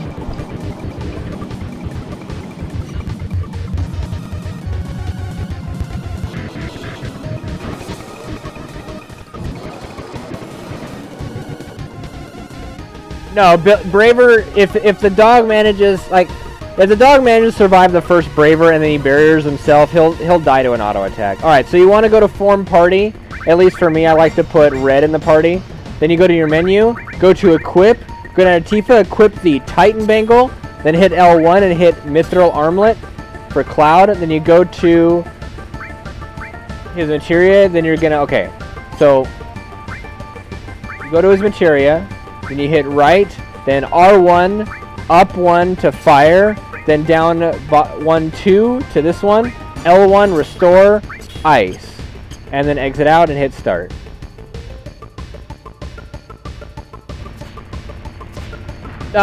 Barrier doesn't affect grenades because they're considered like non-elemental damage, I believe. They're not considered physical damage.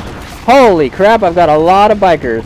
So, there's a little trick that we use to conserve the party's HP in this.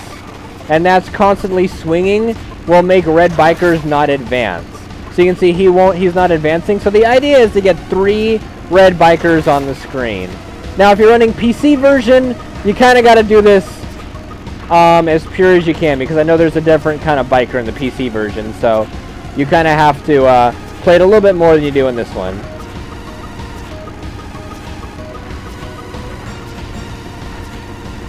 And then Motorball is probably the most complicated battle. And the tactic I use, I figured out. It took like a lot of fights to figure out.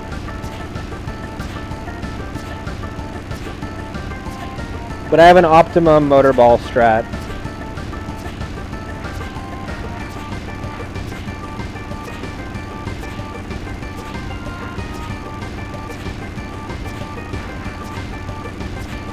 Yeah, we get big guards to stick in this speedrun.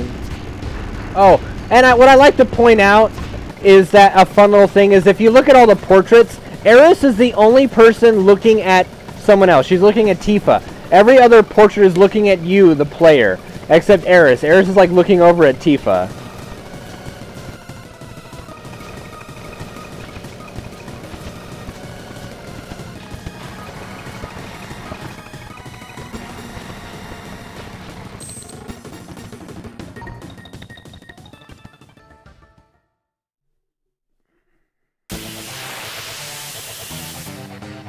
Bronco, it's just the timing. I didn't really go over it. I mean, there's nothing really to go over with that.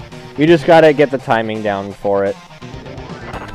Alright, so it's the perfect scenario. So you're gonna lead with Tifa throwing a grenade, followed by Red throwing a grenade, followed by Cloud casting Bolt.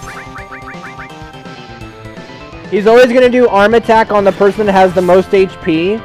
So the first one's on Red, second arm attack group is gonna be on Tifa. It's always on the person that has the most HP. Alright, so Cloud is doing in the 220s for damage, so you can keep leading with Tifa with the grenades. If Cloud is doing weak damage like in the 210s, you want to then, instead of it, like right when I got Tifa's move right there, I would wait for Reds to fill up and swap to Red first, because Tifa would probably not be able to finish off Motorball with her limit break. So then what you do here is this flame burner, this twin burner will give Cloud a limit break, and because of the way I've done the turn patterns here, he's gonna get off a second bolt because of how quick his ATB meter will go up. Then you just do some more grenade spam. So these are the last 2 grenades that are gonna be thrown. Alright, well Cloud is now doing shit damage, so I'm still gonna lead off with Tifa and hope for the best. But I'm going to secure it with Cloud. So what's going to happen, with Red. So what's going to happen here is, I'm going to get Tifa's limit synced up, and when Cloud goes to move forward and uses Bolt, I'm going to confirm it. And then I'm going to sync up Red's Sled Fang to be safe, but I'm pretty sure Tifa's will finish him off. I do Tifa's because it's 1.5 seconds faster than Red's Sled Fang. Hello, livestream. And that's the fight with Motorball. That's as clean as you can have a fight with Motorball, really. What's up, Aaron? How are you? Alright, so now I'm going to teach you guys another skip, which will skip a large dialogue. So first I'll show you this. I'll try and do the skip as fast as I can. Then I'll show you what it would look like if you did a normal playthrough and didn't do the skip, and then I'll teach the skip. Alright, so see that's the skip. So see, I'm already on the world map. So let me show you what it would look like if you did it normally.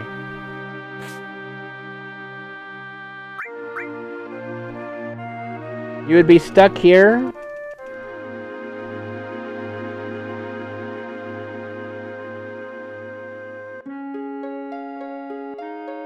Because you don't want to use his limit break. It's weaker and it doesn't do enough damage. So see, this is all that you're skipping right here. This is everything that you're skipping.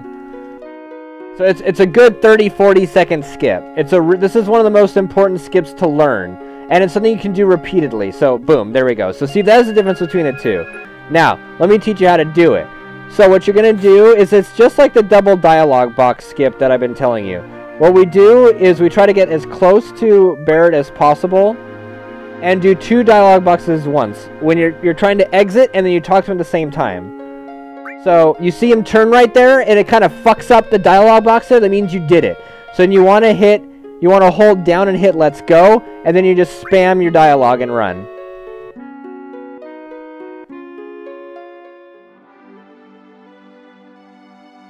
First make a forum account, Black Dog, and then find the forum you want to post on and then reply to it.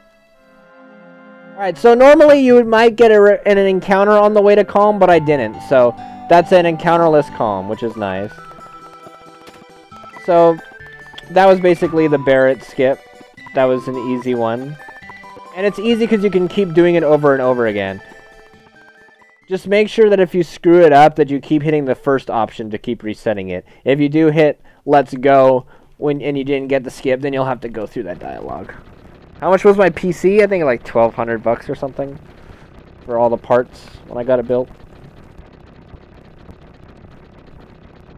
And let me go ahead and save. Hopefully I get some resurrections during this, tutorial, because I get enough of them in my runs. Surely it'll come up in my tutorial.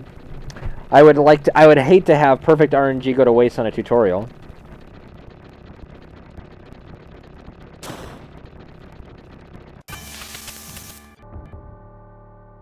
Alright, so for this, obviously just sit back and let Sephiroth do his thing. Alright, so Resm, come on, you fucker. Damn it. Okay, well, that's good. That's a good scenario. That's a perfect red dragon fight. You couldn't ask for a better, red dragon, fucking green dragon fight. You couldn't ask for a better one. No, I don't have a link to my PC specs. My PC is like about maybe 4 years old now, maybe 5. Not sure.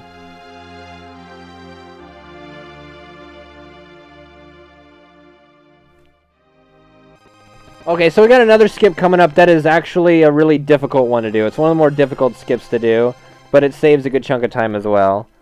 It's called the photo skip. It's also one of the more dangerous skips.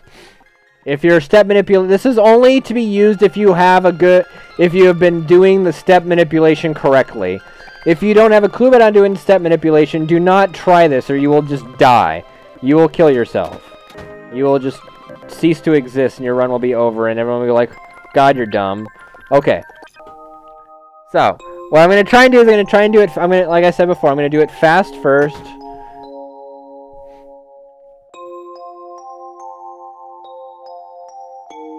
Then I'll explain what I'm doing. Whoops, I wasn't even paying attention. Looking at chat. Okay. I'm not... Okay, let's stop being stupid. Alright, so I got it there. And... Alright,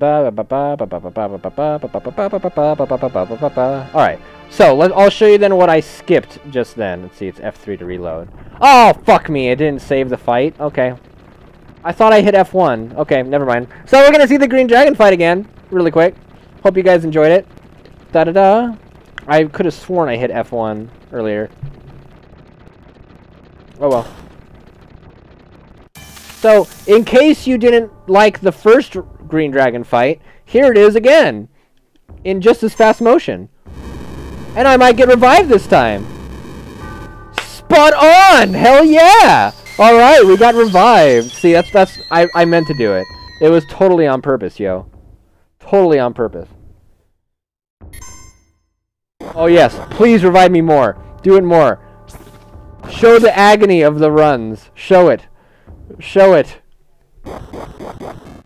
This fight can either be extremely fast or it can drain minutes off your time if Sephiroth chooses to revive you over and over again.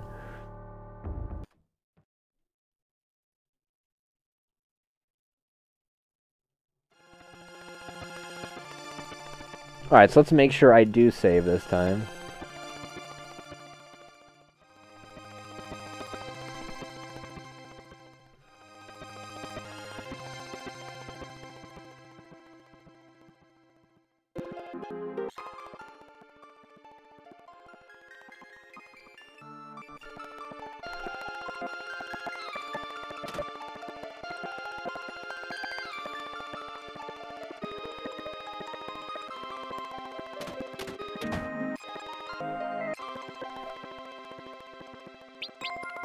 Alright.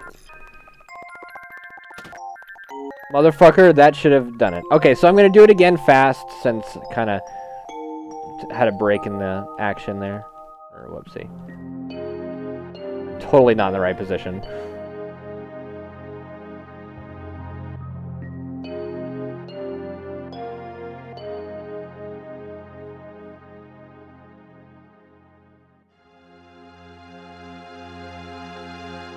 Come on, Sephiroth, let's be nice. This is one of the more aggravating skips to try and do in this game, because sometimes it works, sometimes it doesn't. There we go. Alright. So now I'll show you what you skipped. So, alright, so normally what you do in a playthrough is you would do this, and then you'd have this whole dialogue thingy. Like so. Be talking over and over again. And obviously the time save depends on how quickly you do the picture skip. In terms of power that I get in the run, I mean, obviously it would be the enemy skill materia. So this is everything that you're skipping. This is everything that you're skipping.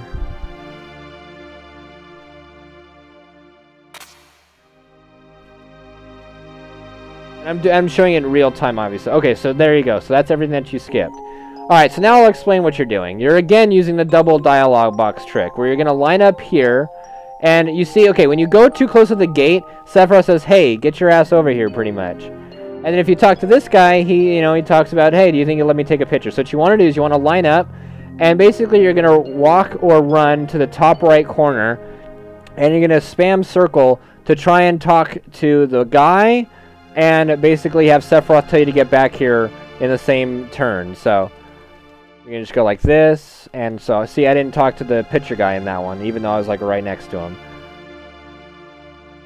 Same thing there. It's a very aggravating one, but you can do it over and over. So see, there we go. I got both. And this one, you can just spam through the dialogue. Just spam through the dialogue and run up. So that's that.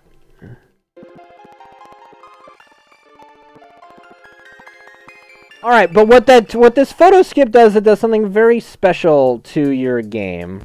Sephiroth is no longer considered in your party here in Mount Nibel. So Cloud is on his own, and you might be thinking, that sounds like suicide. Well, normally it would be, but if you did the step manipulation perfectly up to this point, you will get a preemptive fight as the only encounter, and you'll get to run away. Now, this is very important. You can soft walk the game if you don't pay attention right now. During this next part, do not skip the dialogue. Wait until the soldier's feet stop moving and he turns, okay? So keep this dialogue box that's right here up. See the blue soldier? He turns, stops, now you can skip it. And then you just start moving.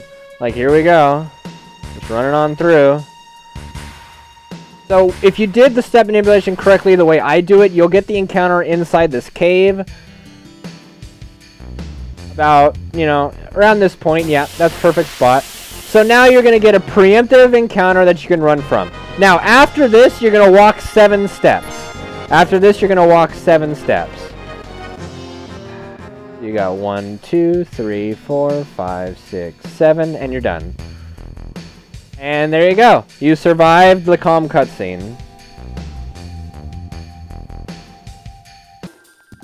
Now, there's another... This next screen coming up has one of the more difficult, like... driving areas to do, and I'll go over it, so... I'll tell you the trick that I do to try and make sure I get up this ramp 99% of the time. Okay, so let me do some save points here. Make sure I'm saved. Alright, so let me show you what happens. Normally you would think you just hold up and to the right, correct? If you do that, you'll run off to the side here and your step counter's fucked. So, what you want to do is, I like to hold up for a half a second. Hold up and go in. I'll do it again, because that was kind of... The emulator made it a little slow, so it didn't look good. So, alright. So when you stop me, you go up and over. Yeah, just like that. And then this is another scenario where you want to run out of the reactor and then run back in to skip Sephiroth going down the ladder. So, I'll show you what you would do, normally. So you would normally just run in here, you know, and then you get here to Sephiroth. You know, he's right there.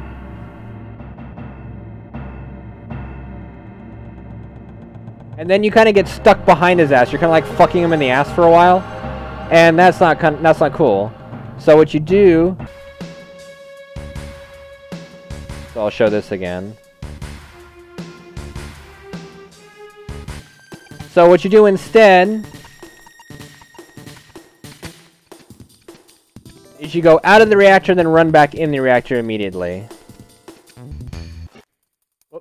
Well, hold on. I don't know. I don't think that... I was ahead anyway, so it shouldn't have cost me steps. But then it skips Sephiroth being there. So you're just going to run straight in. It saves you like 3 or 4 seconds.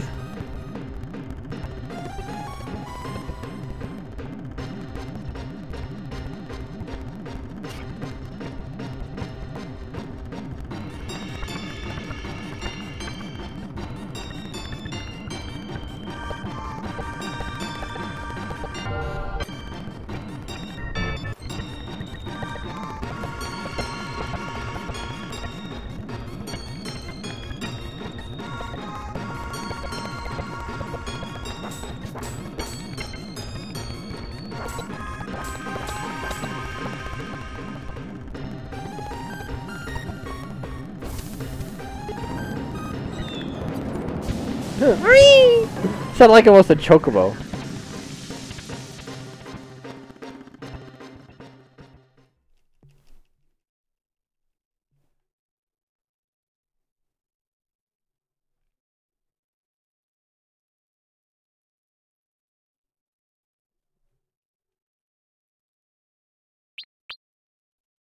Then you want to select keep talking in this, or you get prompted to save your game, which you don't want to do, because obviously that wastes time.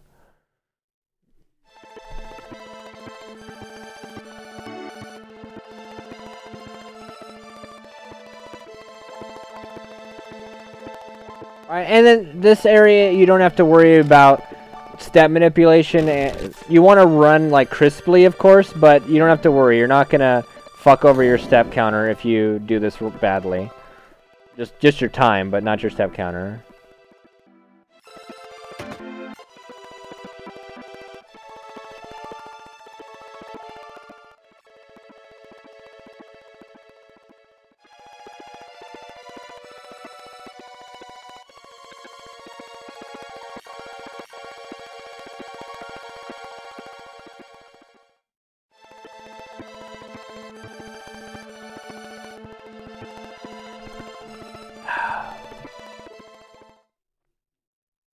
Good water.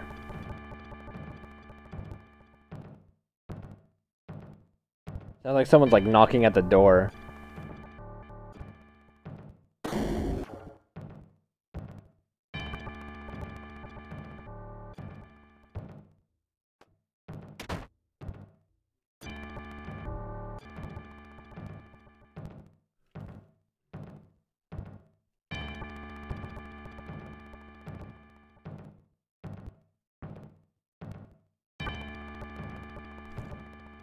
And pretty much every spectator of a speedrun of this game would wish you could run like this calm cutscene in this speed, because it's For a lot of people, the most boring part of the run. It's nice for the runners because we get like a little bit of a breather from playing, because we did like a good solid 2 hours in Midgar, and we get a little reprieve to collect our thoughts and all that jazz.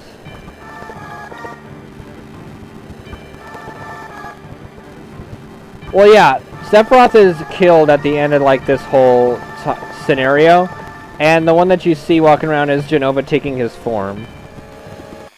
No split shibby because I'm not doing a run, I'm doing a tutorial. He does have an MP bar. I think it's like 365 MP, like how many days are in the year. I could be wrong though, but that's the number that's in my head for some reason.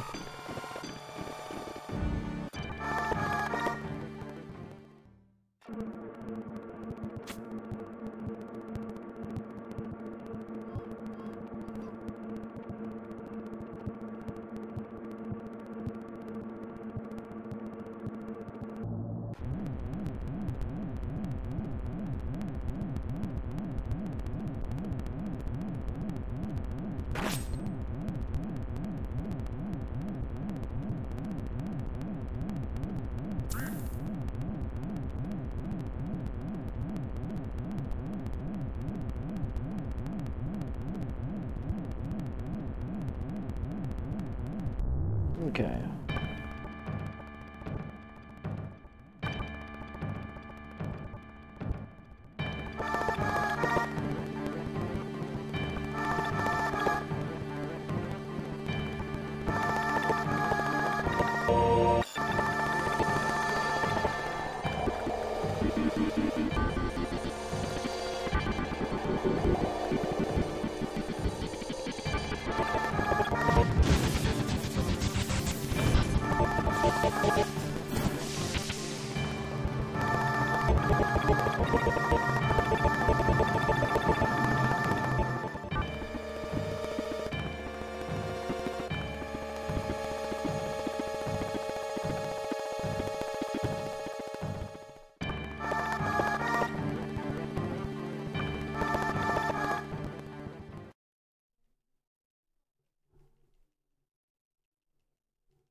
Alright, for this you want to select right as your selection, or else you get more dialogue and shit.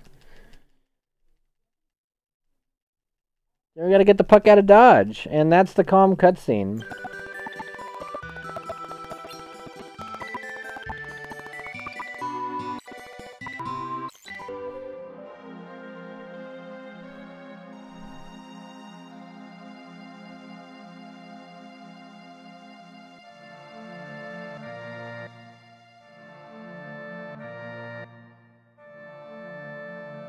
Alright, so now we're gonna make it to the Zalem, and wow. See, oh, okay. Might get to the marsh without an encounter. So, what we're gonna do now is I'm gonna show you a Zalem skip technique.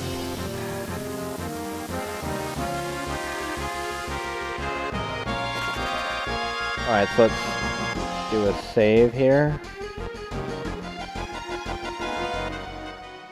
Alright, so basically, this trick involves manipulating the Zalem. Now, he's over in that corner, so I'm going to try and lure him over here, see if I can do it. You want to get yourself over here. You can lure him with the camera there and have him bounce off the wall and run behind him. And then he basically mimics your movements when you do that. And then you get across. So let me try and show that again. So he'll be in the same position. So you just run over to this corner here. You can guide him with the camera to hit the corner.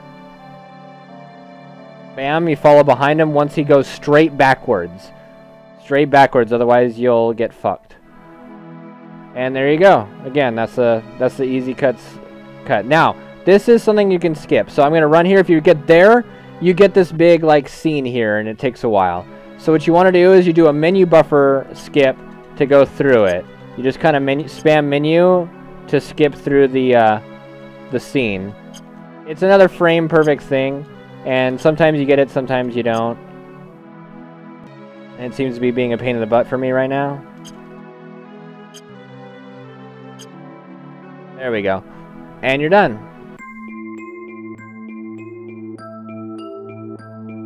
You go over here, you're going to climb up the vine here, you're going to grab the long-range materia. It's very important to grab this materia. This is for Tifa late game. Or not late game, but kind of mid-game and late game, so she can be in the back row doing damage at full power while taking half the damage. Okay, so if you got your encounter in that spot, you're perfectly fine with the step counter. You don't have to adjust for anything. You're doing great.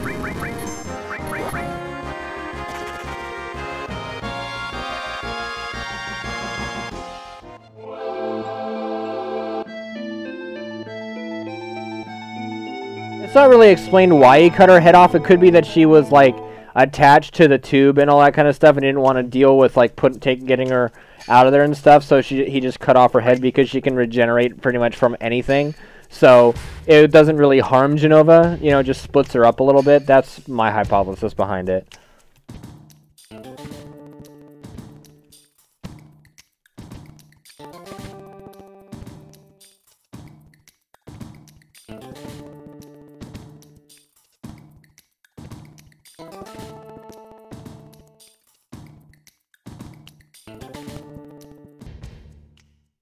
Alright. So we gotta climb up this vine as like quickly as possible. We're good there. The least number of steps as you can. And head on up to Junon.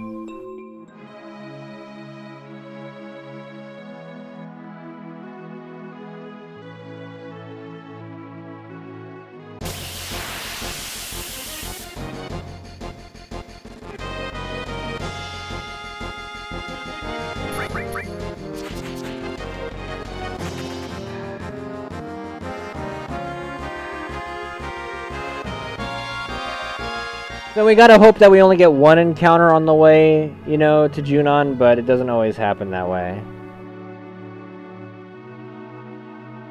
I'm probably gonna get 2, so we'll see. Yep, got 2, even at the last second there. And motherfucker, look at that. And it's this dude who takes up so much of your time because of his slow animation.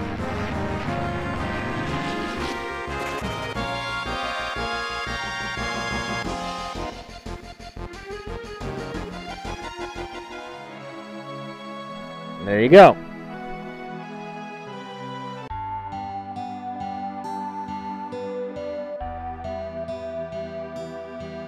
Well, they could have just taken her from, like, you know, because Hojo shows up later, JB. Alright, so hold on. Let me first answer a little question in chat. Because, you know, Hojo shows up right after that, basically puts Zack and Cloud in a test tube, and then probably transports Jenova to Shinra HQ at some point in time later on.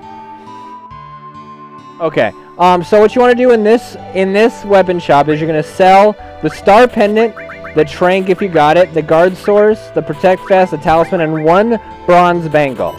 Then you're going to buy another 41 grenades. Then you're going to leave. You're going to go ahead and heal up with Cloud. Then you're going to go to Materia, and you're going to remove Lightning, and you're going to replace Ice with All. Then you're going to swap over to Red, and you're going to put Poison in the bottom here, and then you're going to put Lightning in the top, swap to Tifa, put Steel in the top, and then Ice in the bottom. So it should look like that, and then you book it, and you're out. And it's time for bottom as well, so let me F1 save.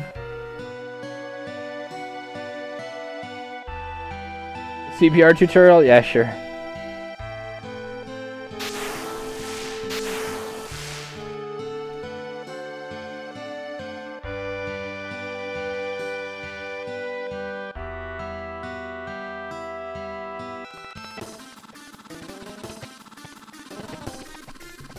This is like some kind of... Dude, that just sounds awesome. Alright. So, the first thing you're going to do is you're going to cast Bio with Red, and then Grenade with both Tifa and Cloud. Okay, first hit poison not occur, which is bad for time.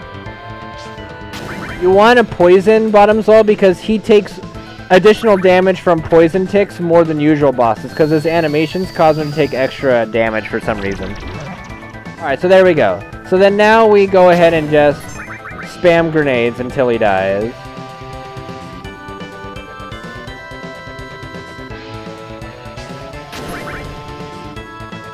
Now here with Cloud, I'm gonna wait to see who he puts in a bubble, I think. Yeah, okay, so I'm gonna wait and see who he puts in a bubble. Since it's red, I'm gonna get fire ready and burst red out of the bubble as soon as I'm able.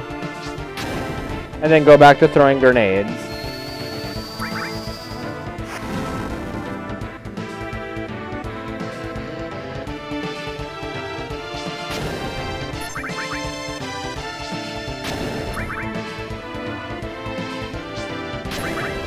It's X.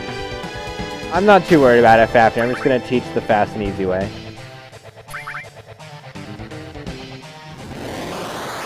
I don't want to overload people with too many things to think about. I don't even worry about it.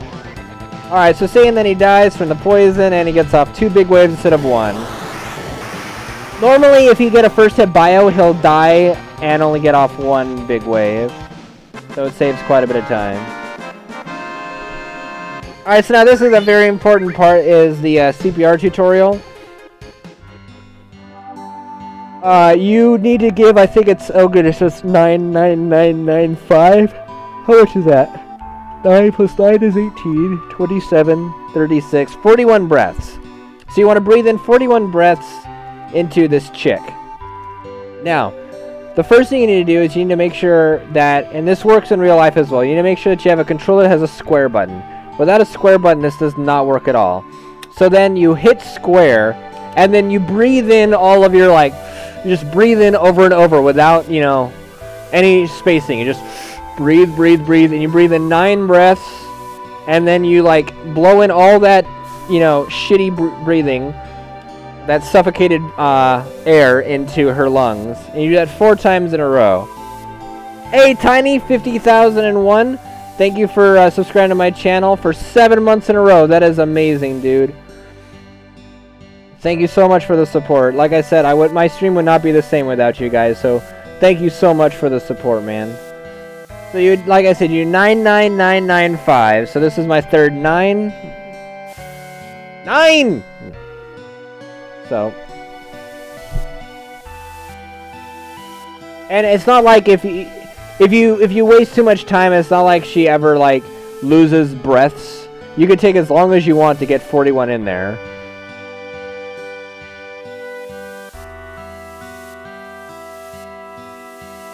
And there you go. She should be done.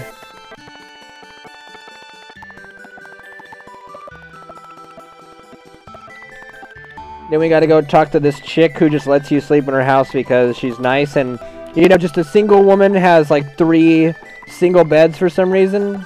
I mean, it's just kind of odd. Very odd house. I don't know, you know, what kind of place they live in for this. But yeah, it's kind of weird in my opinion.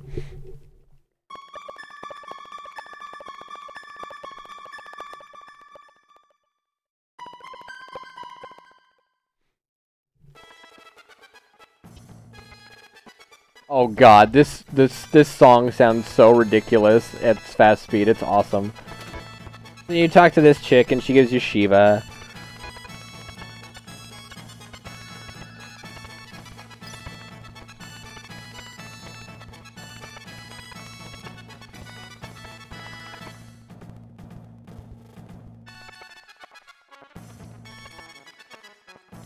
All right, so then a quick way to get up the to the tower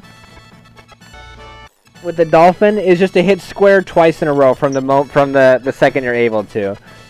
It's quick, it's easy, it's not, and you don't have to worry about doing anything crazy or getting in the right position. So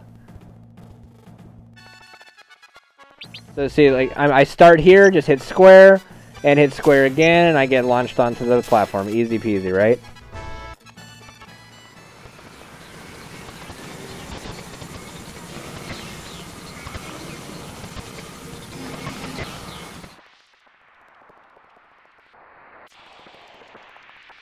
This is still disc 1. I'll be doing fast motion for the majority of this area. It's pretty straightforward. You need to go in here, you need to get dressed up as a soldier, you know. Then they're gonna go through the drills with you. You need to get the highest score possible on the parade minigame to get money. you get over 50. So I'll go over 2 different techniques you can to get it.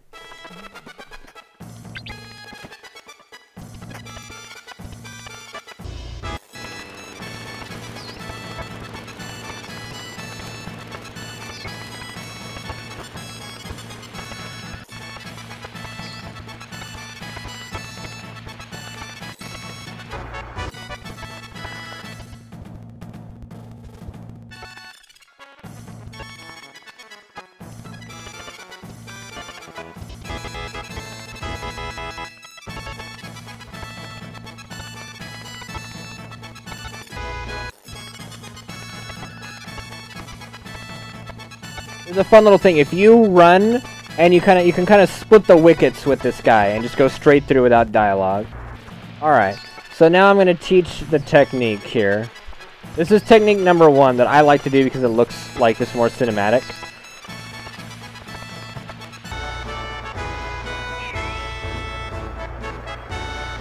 All right.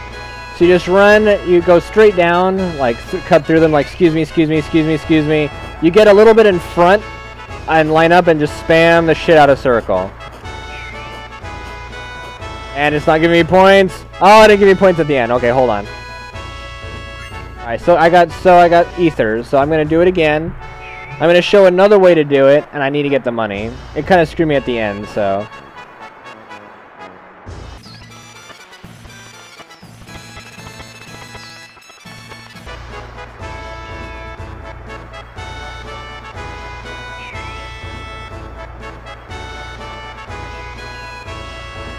So this one you can just kind of, you know, run between them and do it like right here. And it still gives you points even though you're not lined up. See? So money is mine. And back to fast motion.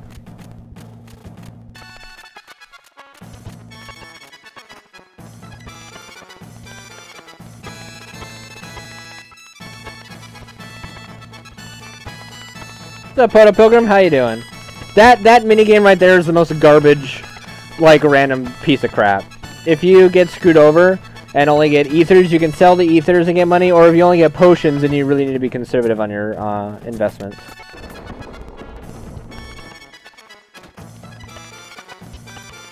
Oh yeah, Zen? What am I thanking you for? Out of curiosity, what are you saying you're welcome for?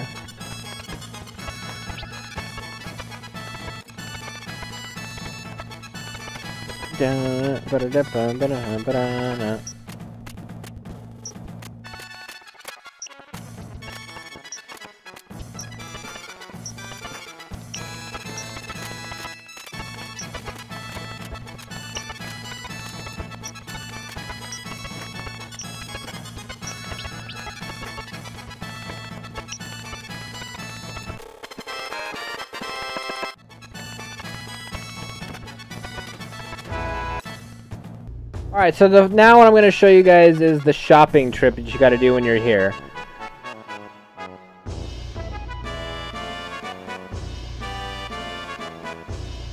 Alright, so you want to go to this chick? Now, I'll explain all 3 scenarios. So, if you got the money, all you would do is go to buy.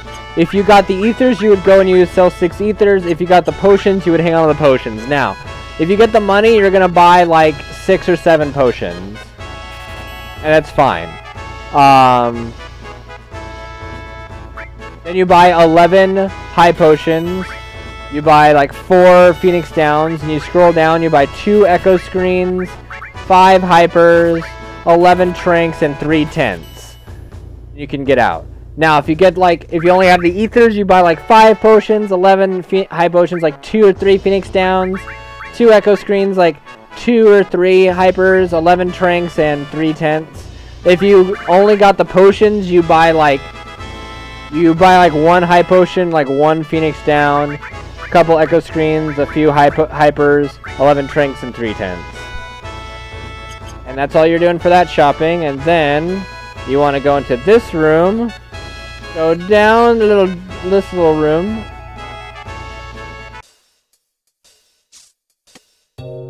And grab the enemy skill materia that many of you probably didn't think, that never knew was there.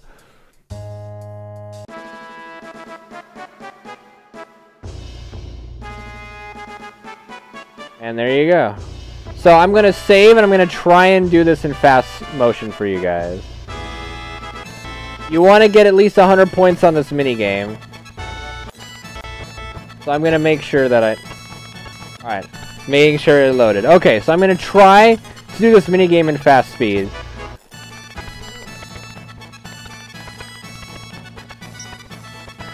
We'll give it a go.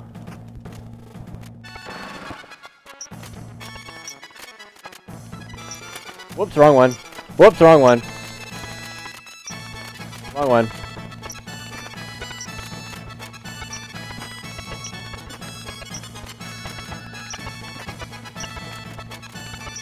You bastards, give it to me!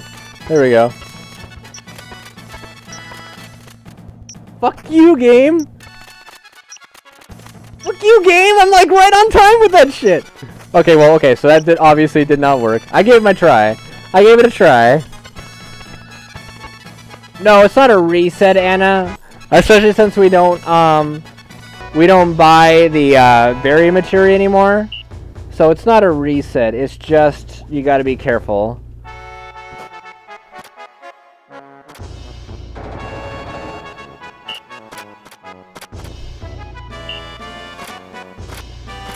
Now look how slow it feels just compared. It's like slow motion.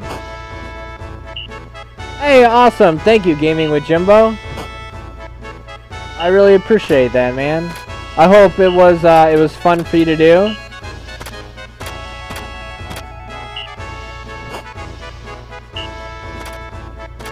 And I hope to see more. Yeah, no barrier now, Anna.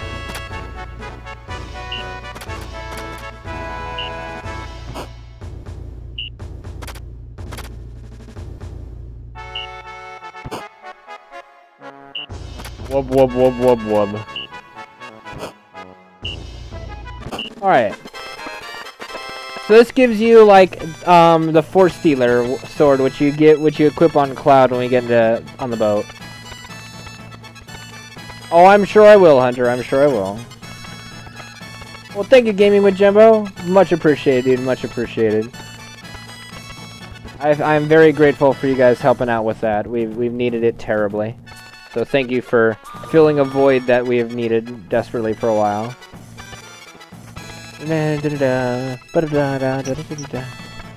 Yes, we have to wait for Manipulate before we can really get enemy skills. Luckily, we don't need to get any before then, you know. Why no barrier now? Because we do a more YOLO strat in the final fights, which I'll explain tomorrow.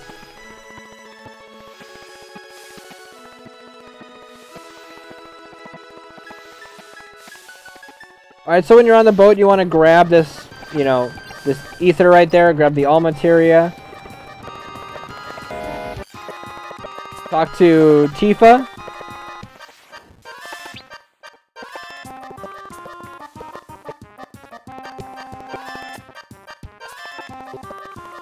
We talk to Red next, then we go back down, and we're going to talk to Eris.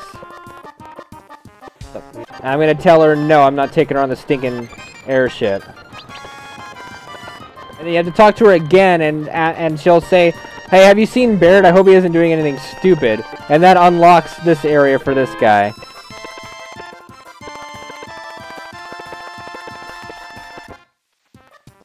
What's up, Floyd Mayweather? How's it going, dude? Alright, so then this... Okay, so I'll slow it down again. Alright, so this is your next menu part that you're going to do in the run. Is you're going to do Tifa and Red. And then you want to open up the menu. You're going to put a Hyper on Cloud, Sadness, Trinix on both Tifa and Red. Equip him with the Force Dealer, the Power Wrist, and the Shiva, and then you're done. And you're good to go. Oh! Oh! I think... That's not good, yo.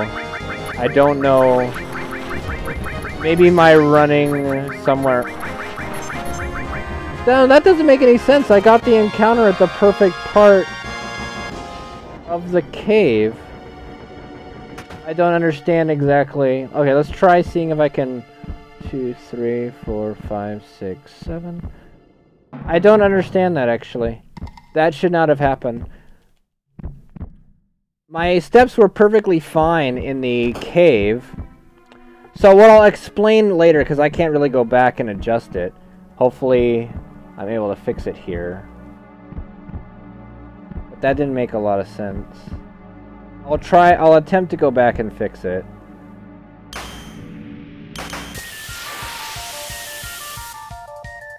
Oh, I got it! Okay, shit, cool. I was able to fix it, so.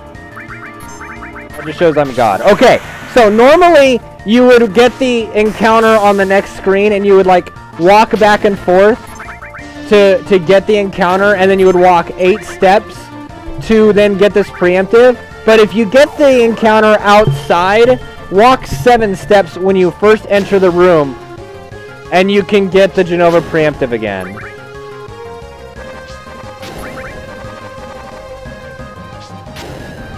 So I kind of salvaged it. But I didn't really see anything visually that meant that I wasn't going to get it, so it was kind of weird. Because it looked, my step counter looked fine. All I can really do is chalk it up to, I think, emulator bullcrap. So what I'm going to do there, you're going to spam grenades and you're going to spam limit breaks and shit with Cloud. And what I'm doing here is I'm using limit breaks to buffer more limit breaks and more attacks just to get more damage in.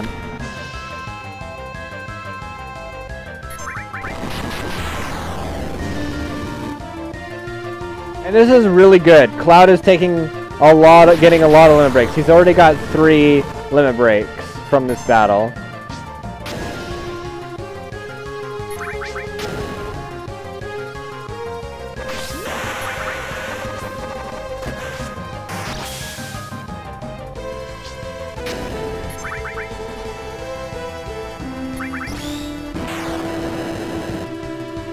Yeah, I know. Right, like Cloud's HP is actually low on my tutorial. It's never this low in an actual run for some reason. I don't know why I don't get lucky with his HP being this low in a normal run, but hey, whatever.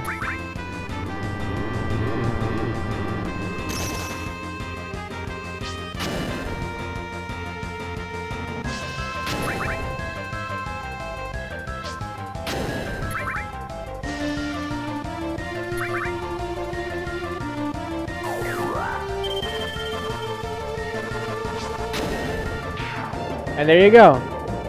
You were expecting Omni Slash? Lol. So there you go. That's the Genova fight.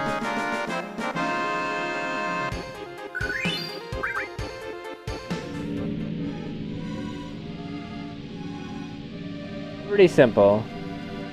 So what you're going to do here during this dialogue is you're going to select would take too long to explain pretty much. It's like too much trouble. And then you go, you grab this Ifrit materia here and heal up. So you grab Ifrit, menu, heal up, and there you go. Fuck you, Hunter.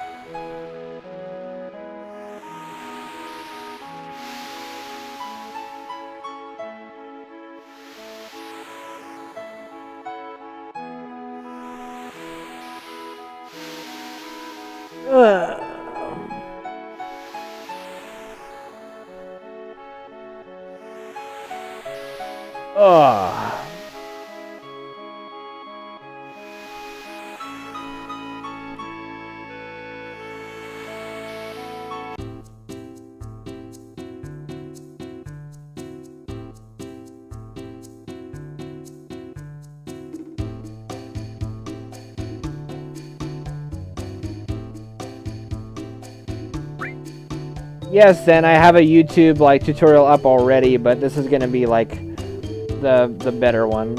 So, all right, so this will be a fun little thing to show you guys for everyone that's watching this tutorial that might not have ever watched me before. I'm gonna show you something fun. found a magic trick. I'm gonna make this UPS man disappear. Watch the UPS man. He's a little stranger than usual, that UPS man. Don't we all just love the UPS man? I don't. Not one bit. So it's simple. We kill the UPS man. Are you ready? Watch the birdie. Ta-da! And it's gone.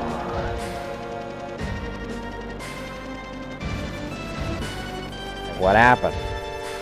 Balls drop off or something? No, I didn't, Owen. I didn't.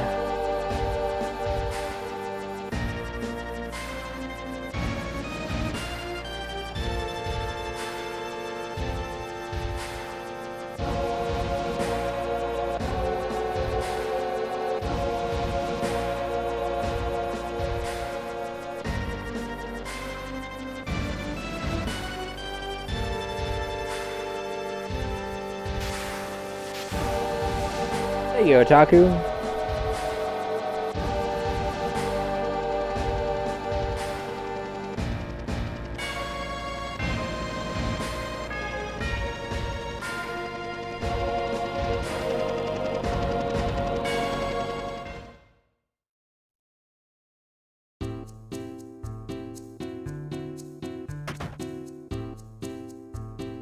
Alright, so the first thing you do is you run into this, you know, the villa thing, and you just kind of jack this guy's stuff, and he doesn't seem to mind.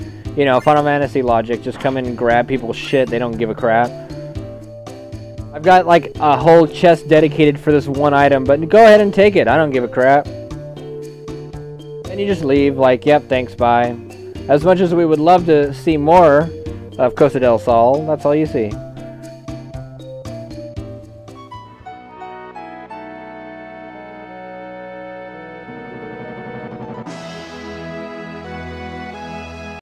And of course, I'm gonna get 2 encounters probably. So, egg number 1.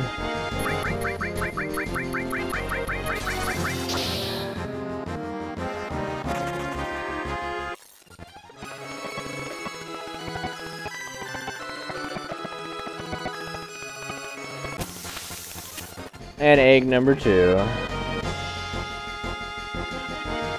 Demon's Gate is disc 1, yes.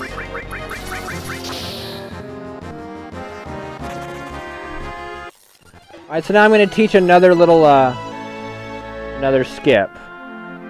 Alright, so, you're going to run up here, and obviously my step counter was a little off before, but it should be fine now, because I got that preemptive Genova. So, you're going to jump this rock, and then you're going to, like, spam your menu open. Okay, so I just skipped an encounter, so hold on a second. Let me go ahead and save to that. I'm gonna... Alright, so I'm gonna show you what normally would occur.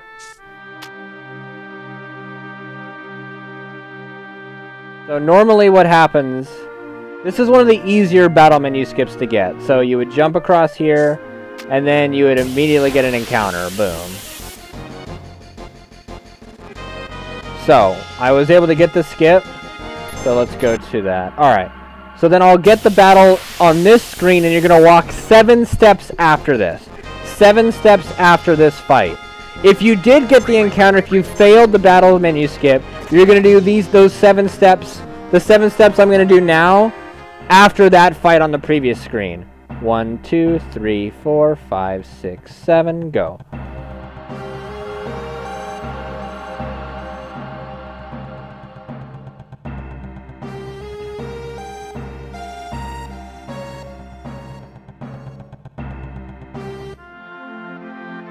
What in the deuce? Alright, that was a little odd.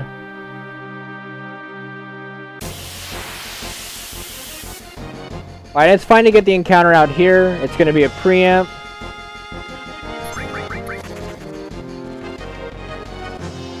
And you just keep running like normal. I'll be sure to give you guys a heads up when there's more step manipulation to do. Just keep running as normal. What's up, Pure Knight? How are you? Good to see you again.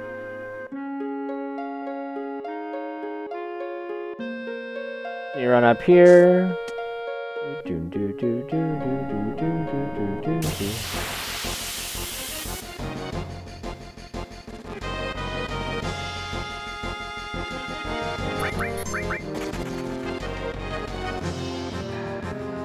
What's up, Sir Night Dude? Oh, hi!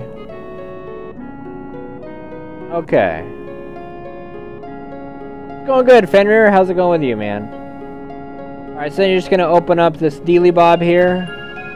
And then you're going to do some step manipulation after this, okay? I learned about the step counter from Kart 7, actually. Alright.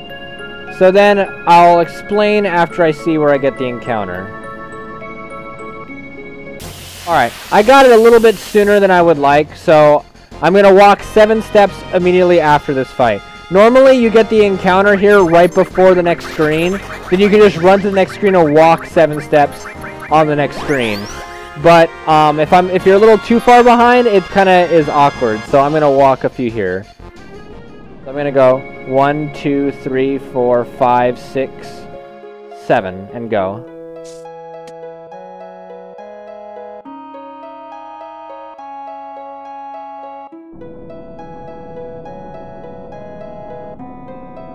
Okay, and then what we're going to do is I'm going to save. Hold on, let me just save. There we go. Alright, so now we've got, this is an instance where we can do battle skips for both these fights. You can skip using a menu, but you only want to skip one. So I always like to get the first one because it's harder to get this skip. And what you're going to do now is you're going to try and steal a right arm from this bomb.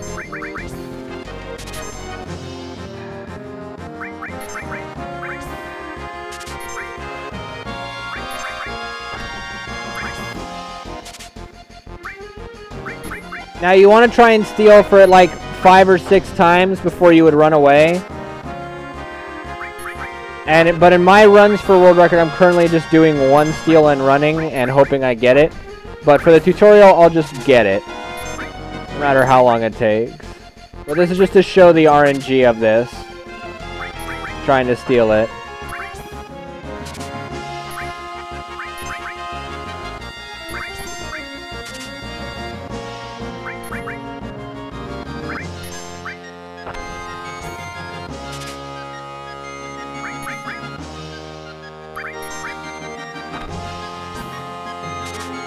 No, the raffle's not for subs only. So, you can see how this can be a pain in the ass. What did I just do? I just attacked with red, didn't I? That's okay.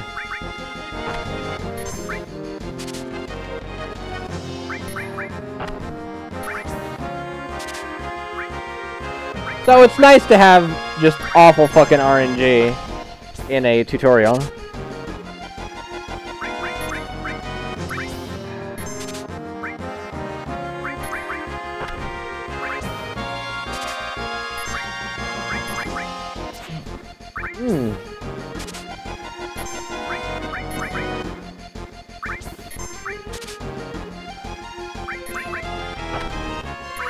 It's not quite the Mage Master steal of FF9, but in that you get 4 guys that are stealing.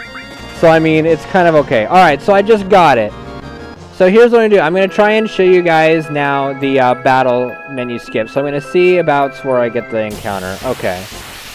So what you want to do here is about like in these areas you're going to just keep spamming the menu open and closed again.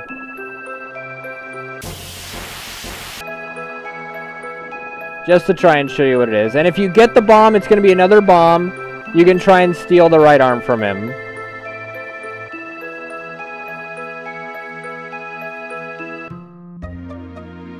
Alright, so that's basically that area. Now it's kind of a reprieve.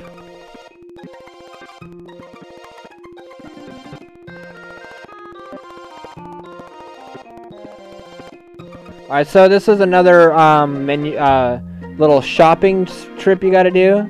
So you're gonna talk to this dude. He's gonna like wanna sell you stuff, but you end up giving him more stuff. So you're gonna sell the white cape, the power source, the ether, and the motor drive. Then you're gonna buy 11 mollies And you want to make sure you don't have less than 3,000 gil. Then you sort... Oh, okay, dumb. Then you go to item, hit X, go to arrange and sort by most. And then exit out of it. And then you just go through this little cutscene here. I would use the second one on DG, yeah.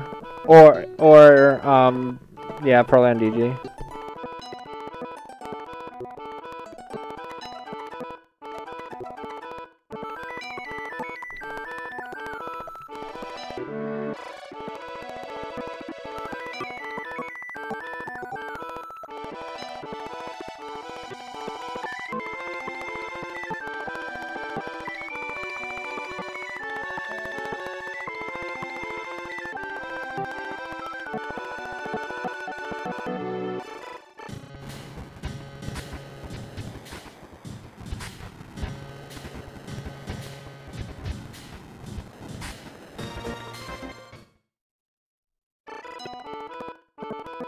Alright, so now for this dialogue, you're going to want to select the second option. Which you'll be triggered by the guy at the bottom. Like, he'll say, hey, everyone, if you want to get on the gold saucer, hurry up and get on. Then you can hit don't get on. And it'll basically have them group to you, and you just run in. And it just skips a little bit of dialogue. Saves you like 5 seconds. Hey, Burrs, how you doing? If you guys would like to win a North American beta key for Heroes of the Storm, please type !raffle in my chat now. !raffle in my chat now to win a North American copy of Heroes of the Storm beta.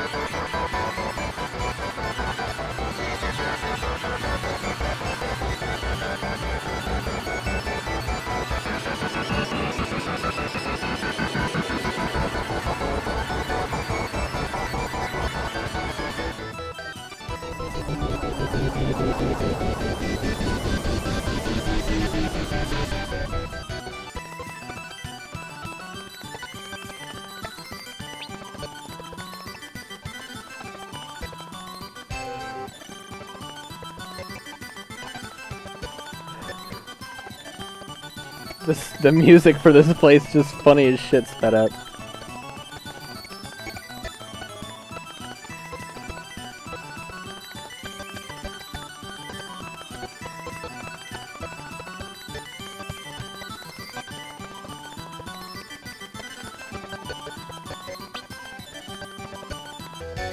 You want to jump into the Wonder Square and you're going to get Kate Sith to talk to you.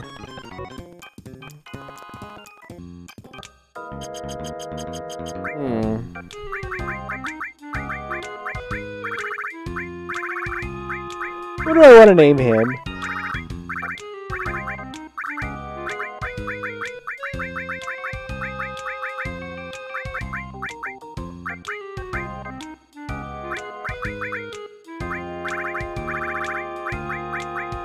No, Niggers, I'm not gonna say that in my tutorial.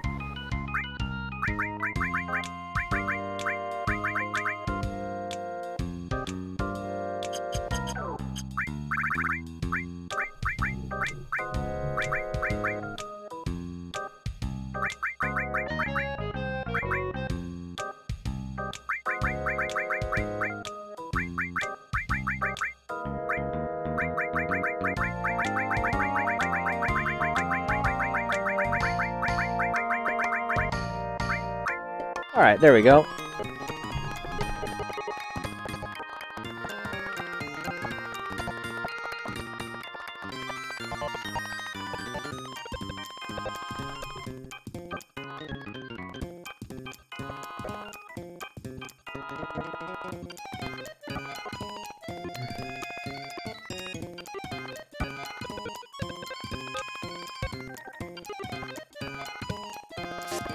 Then you want to jump in the battle square, and then it's basically going to take you all the way through till you get knocked down into the thing.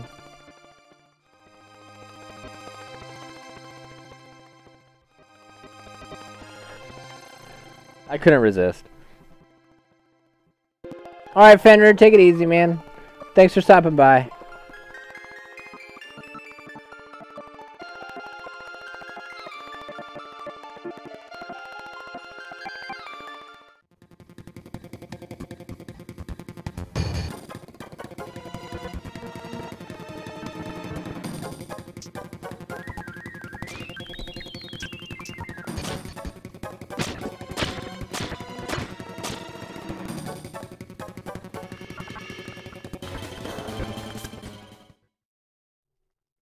Alright, so we got a menuing coming up and some step manipulation coming up in this area, so pay attention closely, guys.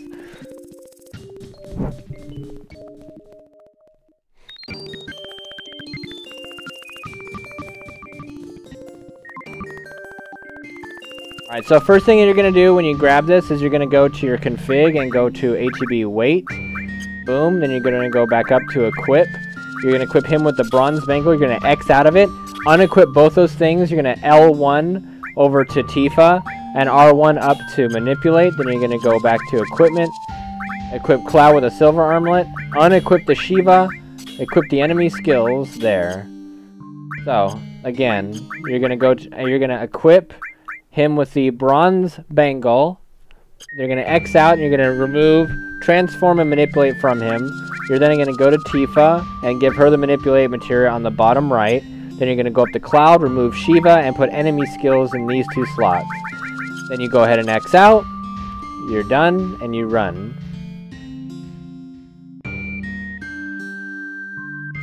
Now depending where you get this encounter will depend on how many steps you need to really take. Alright, I'm in good shape here. You want to take about 24 to 25 total steps in this area.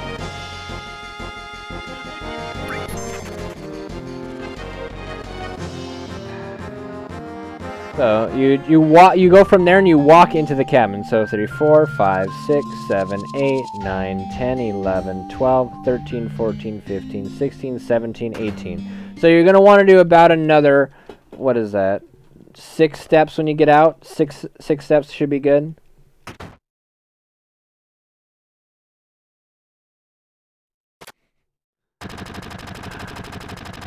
You can do it, Nakers. I believe in you.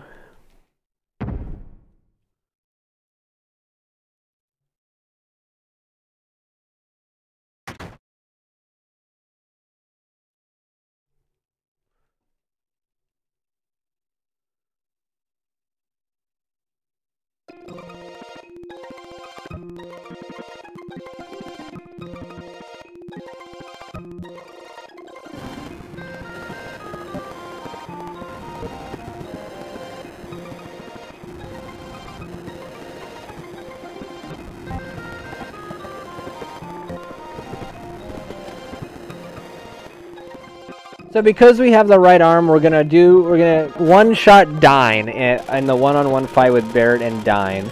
Now, if we didn't get the right arm and you choose to continue the run, you would just throw 4 Molotovs on him while equipping Sadness, while giving him a Tranquilizer.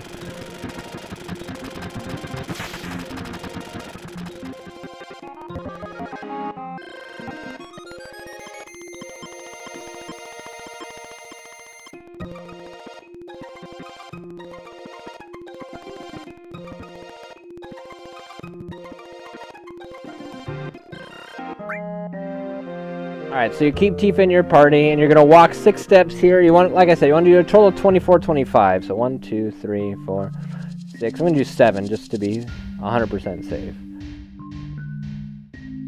Then you just got to cut corners as much as you can. Run as crisply as you can. Or you're going to get screwed over.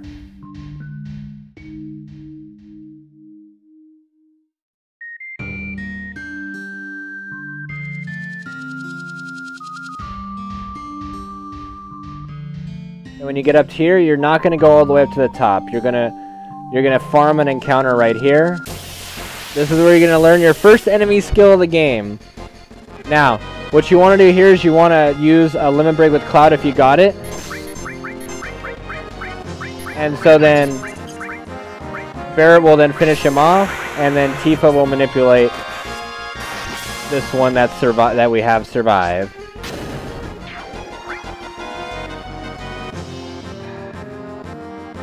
Alright, so it wasn't successful, so I'm going to throw a Molotov on him. Still going to manipulate him. Alright, so that was successful. So I'm going to cast Laser on Cloud and throw a grenade to kill him. So I've successfully learned Laser on both those enemy skills.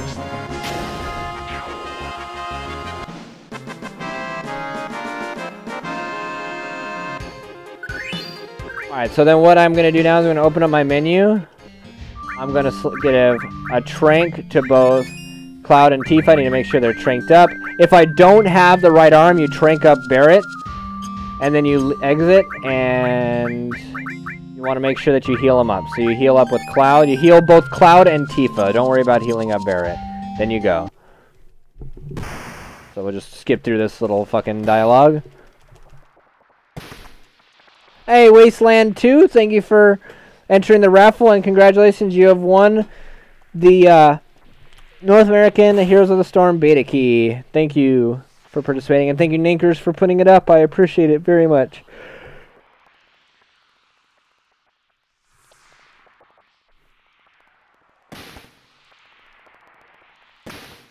I hope you enjoy Heroes of the Storm.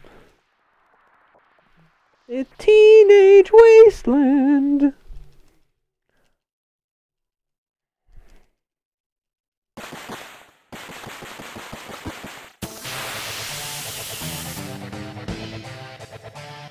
Alright, so we got a good ATB on Barret, and with the ATB weight, we might be able to toss it without Barret dying getting in a turn, and yep, that's what happens. So, boom. So Dyne can either go down, yep, that's the fastest possible way you can have that fight go, is Dyne not even, you know, counterattacking you. And that's why you get the right arm sometimes. If you can get it, it's worth it. If you can get it quick enough, it's worth it.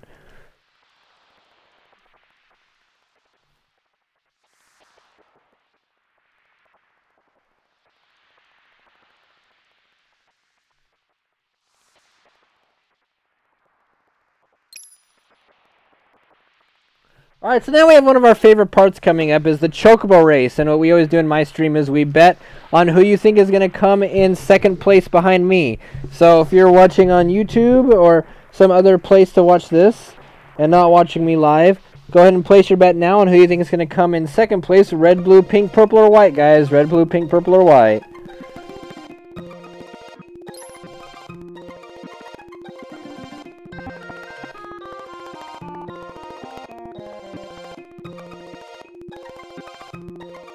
No, Aubrey, I've just started doing the guide. I never did a run today. This is guide weekend. I'm gonna get my tutorial done this weekend.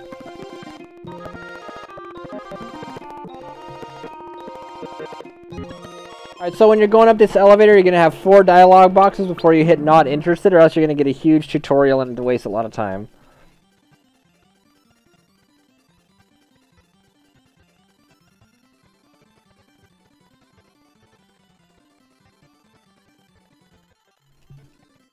You want to grab, you know, Mr. Rama in the corner here because Mr. Rama's awesome. God, she's even slow in fast motion.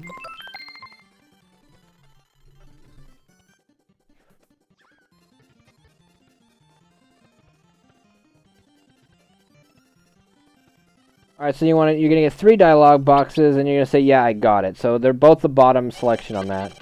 Alright, so then swap to manual, hold R1 and R2, and speed up as fast as you can with square, and continue the Chocobo race. Here we go.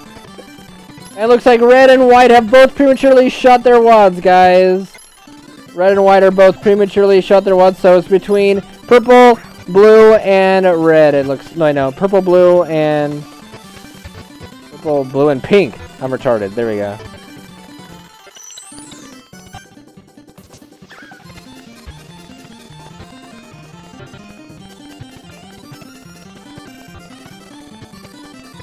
Alright, we got purple, blue, purple, blue, purple, blue, purple, blue, purple takes it, purple wins.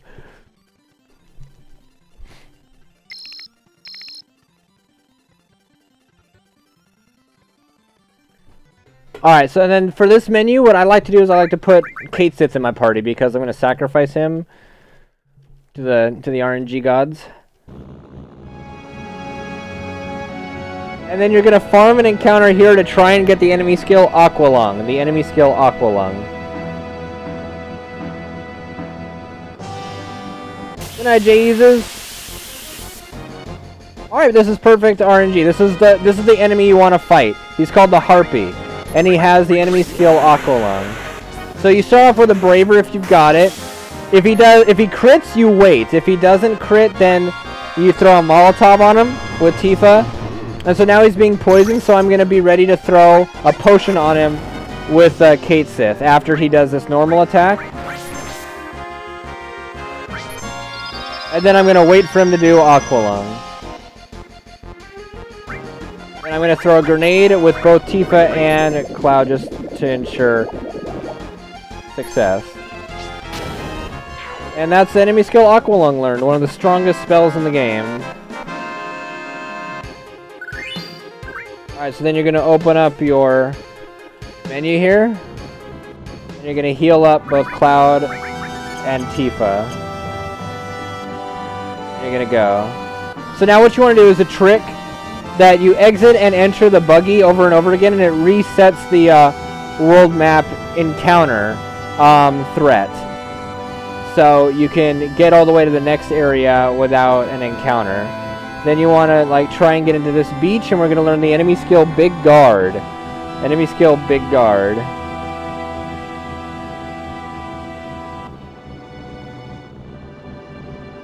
Thanks, Chillin' Eric. I'm trying to do the best I can to help people learn the speedrun so they can do it if they feel like it.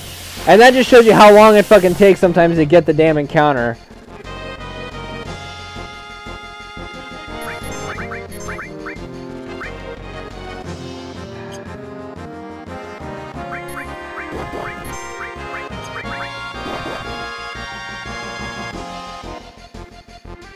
Alright, so Tifa's missing the manipulate, so I'm going to go ahead and just start mauling him down.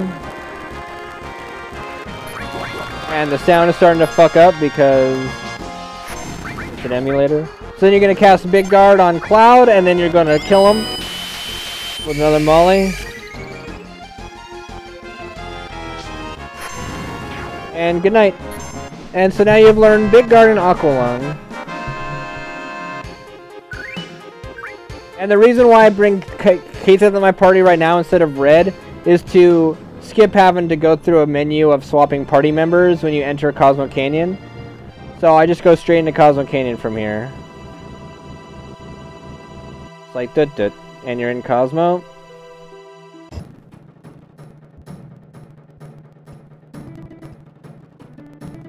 Then you're gonna talk to this dude to enter, and you're gonna hit no on the on the first thing, and then he'll let you in.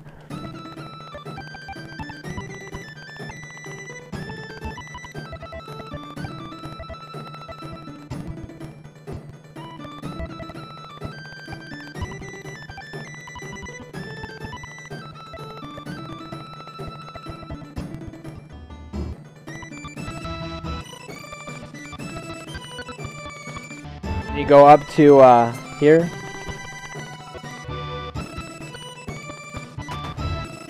Talk to Red. What's up, DJ? How you doing, man?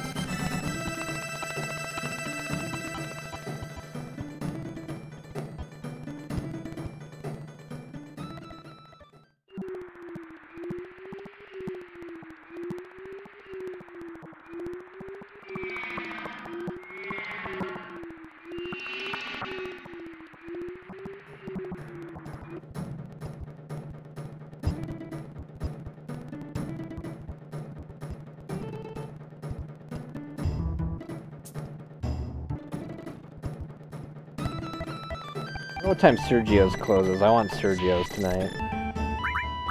Then you get, you know, Tifa and Barrett into your party, and you just go up. The WoW raids are going fun. I'm enjoying WoW a lot with my friends. What's up, Chopper? Alright, let me try and... I'm gonna look up Sergio's mealtime.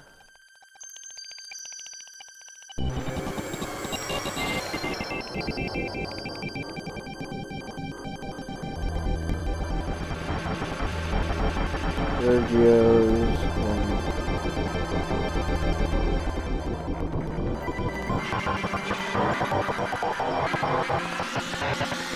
What's up, Jack Asma? How's it going, man? It's open till 10 p.m.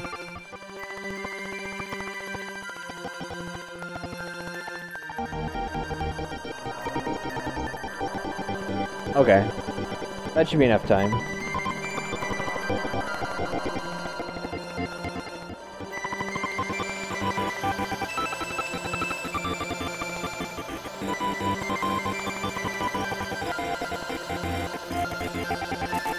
I'm doing good, I'm doing good.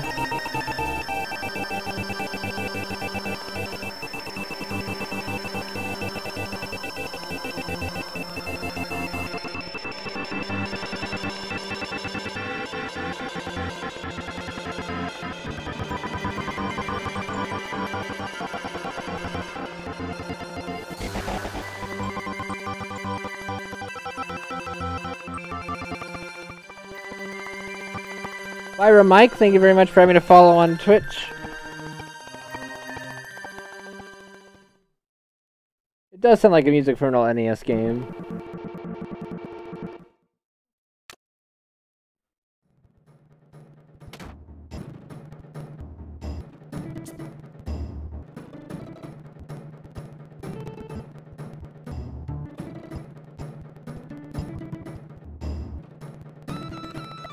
Fuck down there, what the hell, dude? Like he's just like jerking off in the corner. Thanks, Cloud.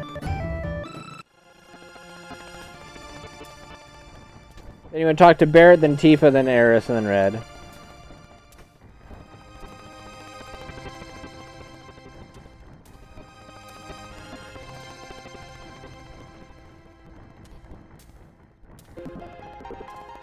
Or I'm just gonna run around the corner here.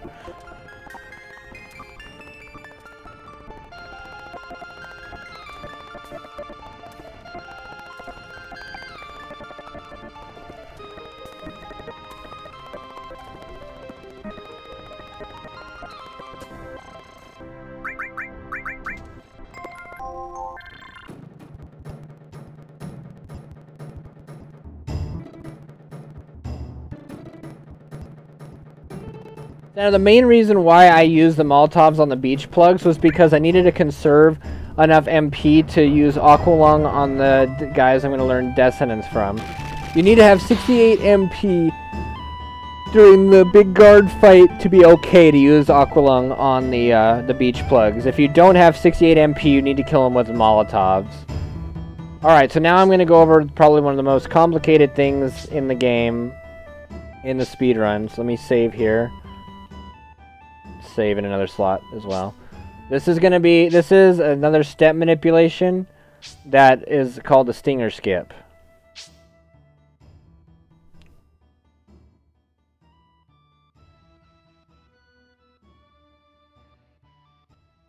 Alright, so you're going to walk 14 steps.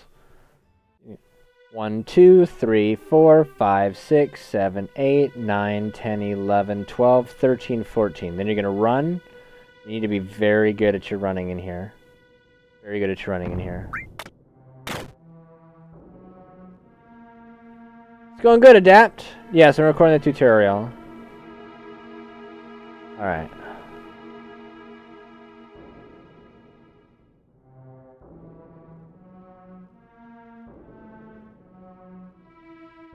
You run over here. And then you don't want to get an encounter until you get to talk to Bugenhagen. Okay, now you're going to walk back and forth on this spot till you get an encounter. So you're going to walk left, right, left, right, left, right. So you get that encounter, boom. Now you're going. This is where you're going to want to learn Death Sentence.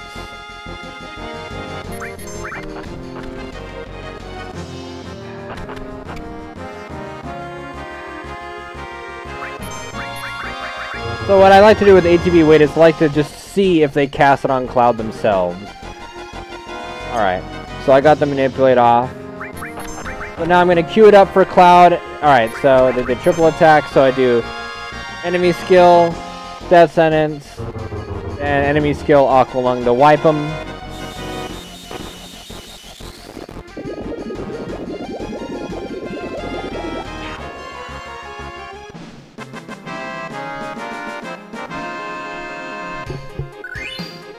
Okay, so now what you're going to do is you're going to run straight up from here. So I'm going to save. You're going to run straight up from here. Now you're going to open up the menu. Okay, open up the menu. Go down to Materia, unequip the one in his, the enemy skill on his sword. R1, that enemy skill over to red. Then you're going to exit. Then you're going to walk to the right. Then you're going to run left, run right, run left, run right. Hold L1. Run up, Then hold L1, run down. Then hold L1, run up again. And then let go of L1, and then push it, hold it again, quickly. You go through that one, then you let go of X here, while holding up and L1, go into the menu. X, run to the right, hold L1, run up. Let go of L1, run right, let go of X, hold L1, walk up. And then, while holding L1, walk right. And just keep doing that all the way up here.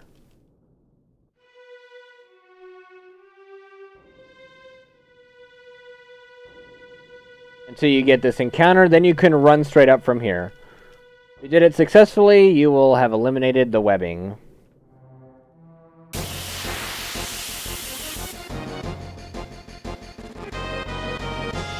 Then you just run from this battle.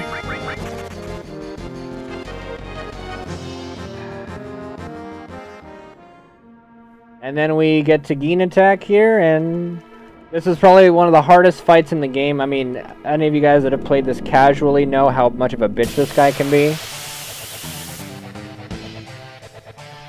So I have bad starting ATB2, so this could be bad.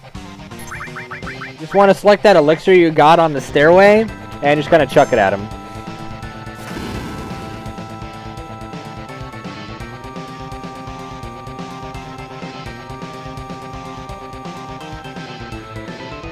You want me to do it again more slowly, Anna? Okay, hold on. Let me go back. All right, I'll do that step manipulation one more time slower. Okay? So you go up here. The moment you get up here, you open up the menu. You go down to Materia, select Cloud, remove enemy skill number 1, and put it on red. Then you exit the menu. Then you walk to the right all the way. Then you hold X, run to the left all the way. Run to the right, run back to the left, and run to the right again. Now, hold L1 and run up. You stop. Then hold L1, run down till you stop. Then hold L1, run up till you stop. Let go of L1 while running up. Then hold L1 as soon as you get around that corner. Keep holding L1 and up, keep holding L1 and up. Then let go of X here while holding L1 and up. Enter the menu. Run to the right. Hold L1, run up till you stop. Let go of L1, run to the right. Let go of X, hold L1, walk up. And then while holding L1, walk right.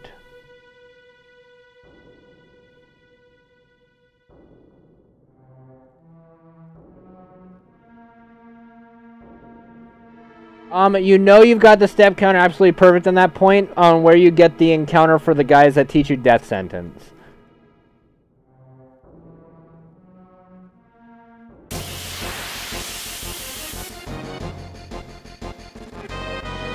Well, Brutal AI figured it out by because he's tazzing the game, so he was able to know that it can occur. It would just be, okay, how can we force it to occur because this game has a built-in step counter.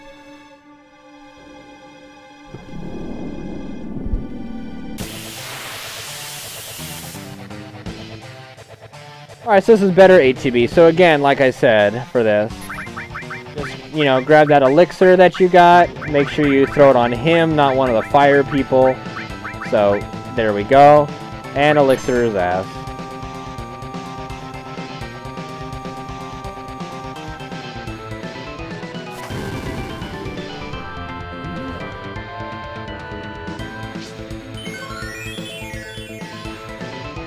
And say goodbye to Geen attack.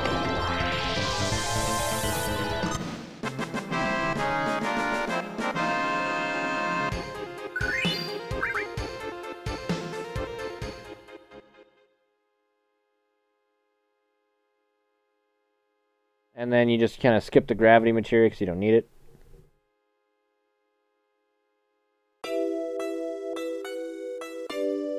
It would be so nice if that was the destruction materia that, you know, Sephiroth throws at you in Mount Nibel. Because that would actually be very useful. No, you don't release L1 every time you stop, no. You only release L1 when you need to go through that little corner, or that little circle, that little corner thing. I suggest doing a lot of practice on an emulator on that before you start implementing it into your runs, guys. If you get caught in the stinger skip at the wrong moment, you could actually cause a soft lock where your game will constantly get into a loop of battles and then it freezes.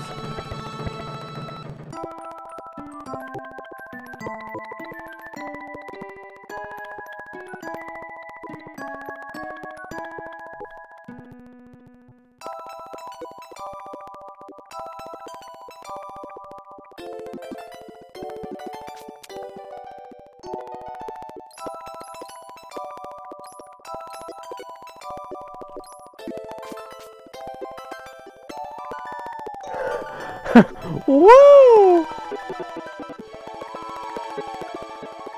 You need to have you don't have to have it from the very start of the game. There's a few reset points in the game. Pretty much Pixel, but sometimes the emulator seems to be just a little bit odd at times. Like when you should have like be step perfect and then all of a sudden like it's not, but it's a good practice anyway.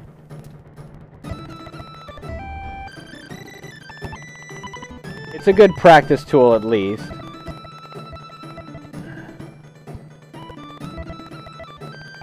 Alright, so once you get back here, what you want to do is you want to go into your menu. Oh, you want to PHS first, get red back in the party. Then go to your config, set it to ATB active, and then you're done. Get in your buggy and start heading for Mountain of Bell.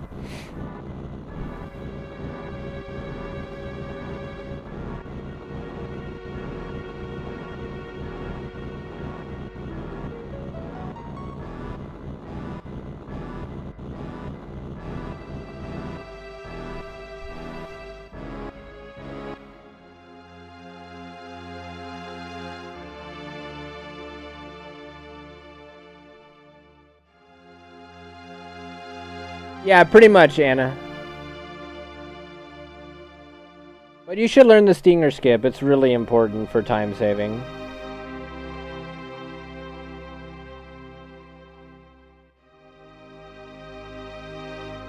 Yeah, I think it is, Pixel. It's like...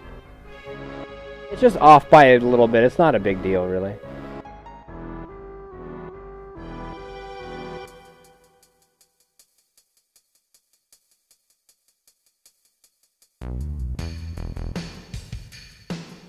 Alright. So there's another battle skip that we're gonna get here. That we're gonna attempt to do.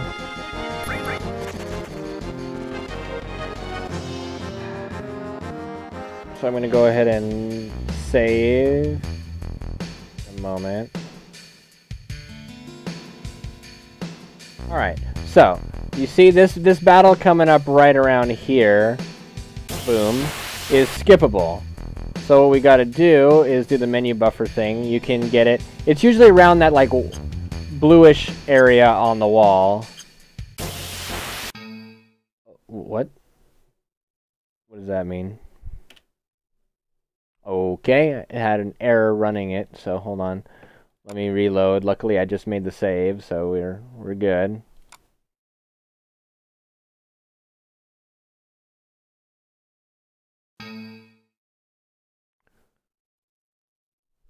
Okay, let's... which slot was it? What the motherfuck? Hello? What are you doing? What are you doing to me, game? This is why emulators suck. Okay. It must be a corrupted, like, fucking save. Let me try slot number... Let me try slot number fucking 4. That's the closest one. Really? Really? Fuck you. God damn it. Alright, you're a piece of shit.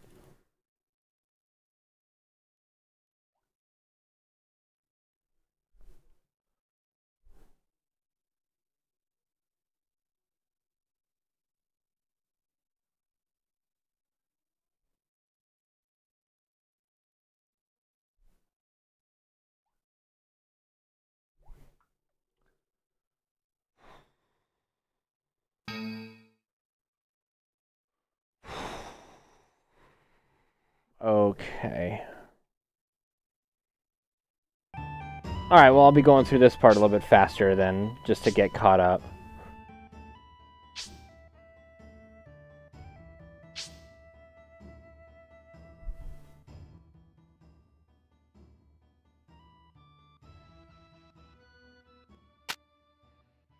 Alright, so again, you walk 14 here.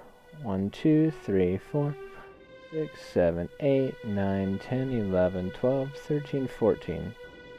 Here we go.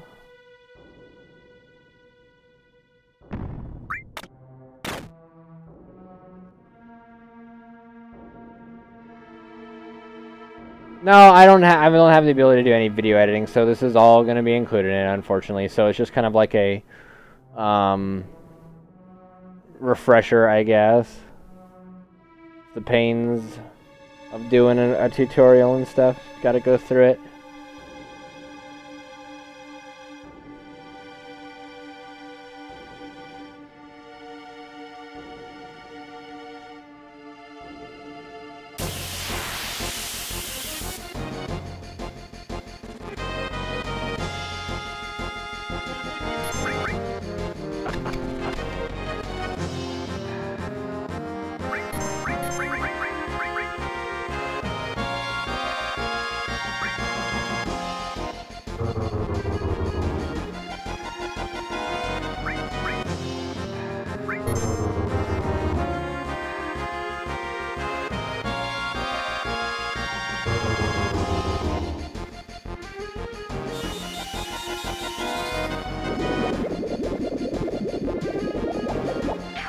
Okay.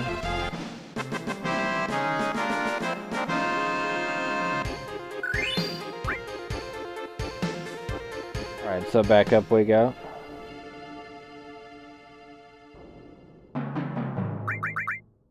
Wait, that's fine. Okay, back to this. Sorry, just a little distracted because of that loss on the file.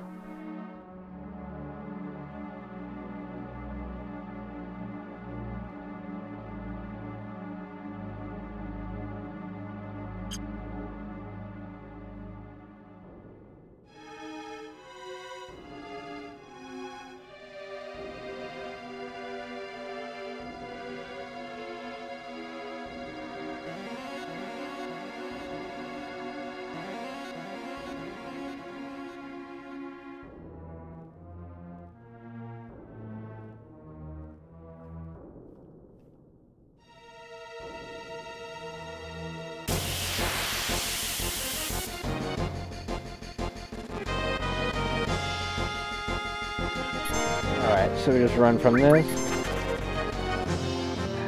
Alright, since it's about like the 4-hour mark on the run, that's about half the tutorial is done, I'm gonna go ahead and make a couple save files, and we'll continue tomorrow after Cosmo. Because I'm kinda hungry, and I'm a little upset about that, not gonna lie. So, we will finish up the tutorial tomorrow. This will be part 1 of the tutorial. Part 2 will be recorded tomorrow. I already explained that once, D-Fizzle. I don't need to explain it a second time.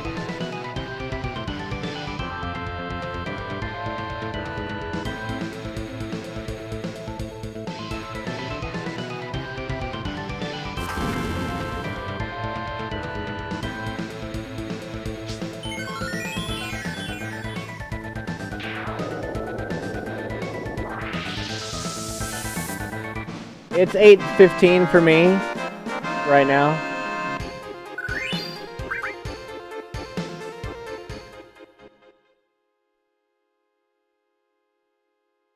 Alright, so don't use save file 5.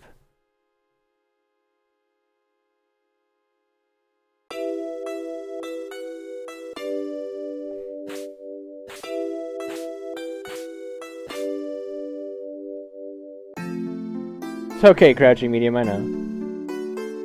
But again, thank you guys for tuning in to my, to part 1 of the FF7 No Slots tutorial. No, I'm not gonna come back after eating factor, I don't think.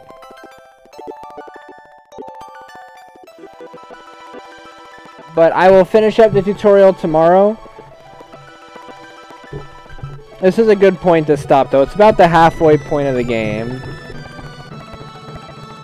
I'm just gonna make sure that the fucking save files load. That's alright, Defizzle. It happens, man.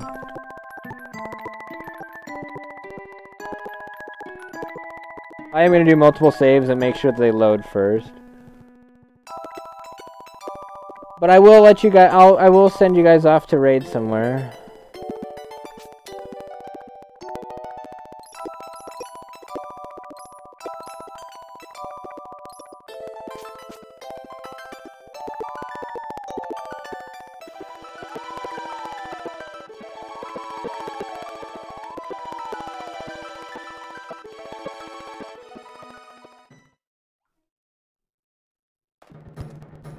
Okay.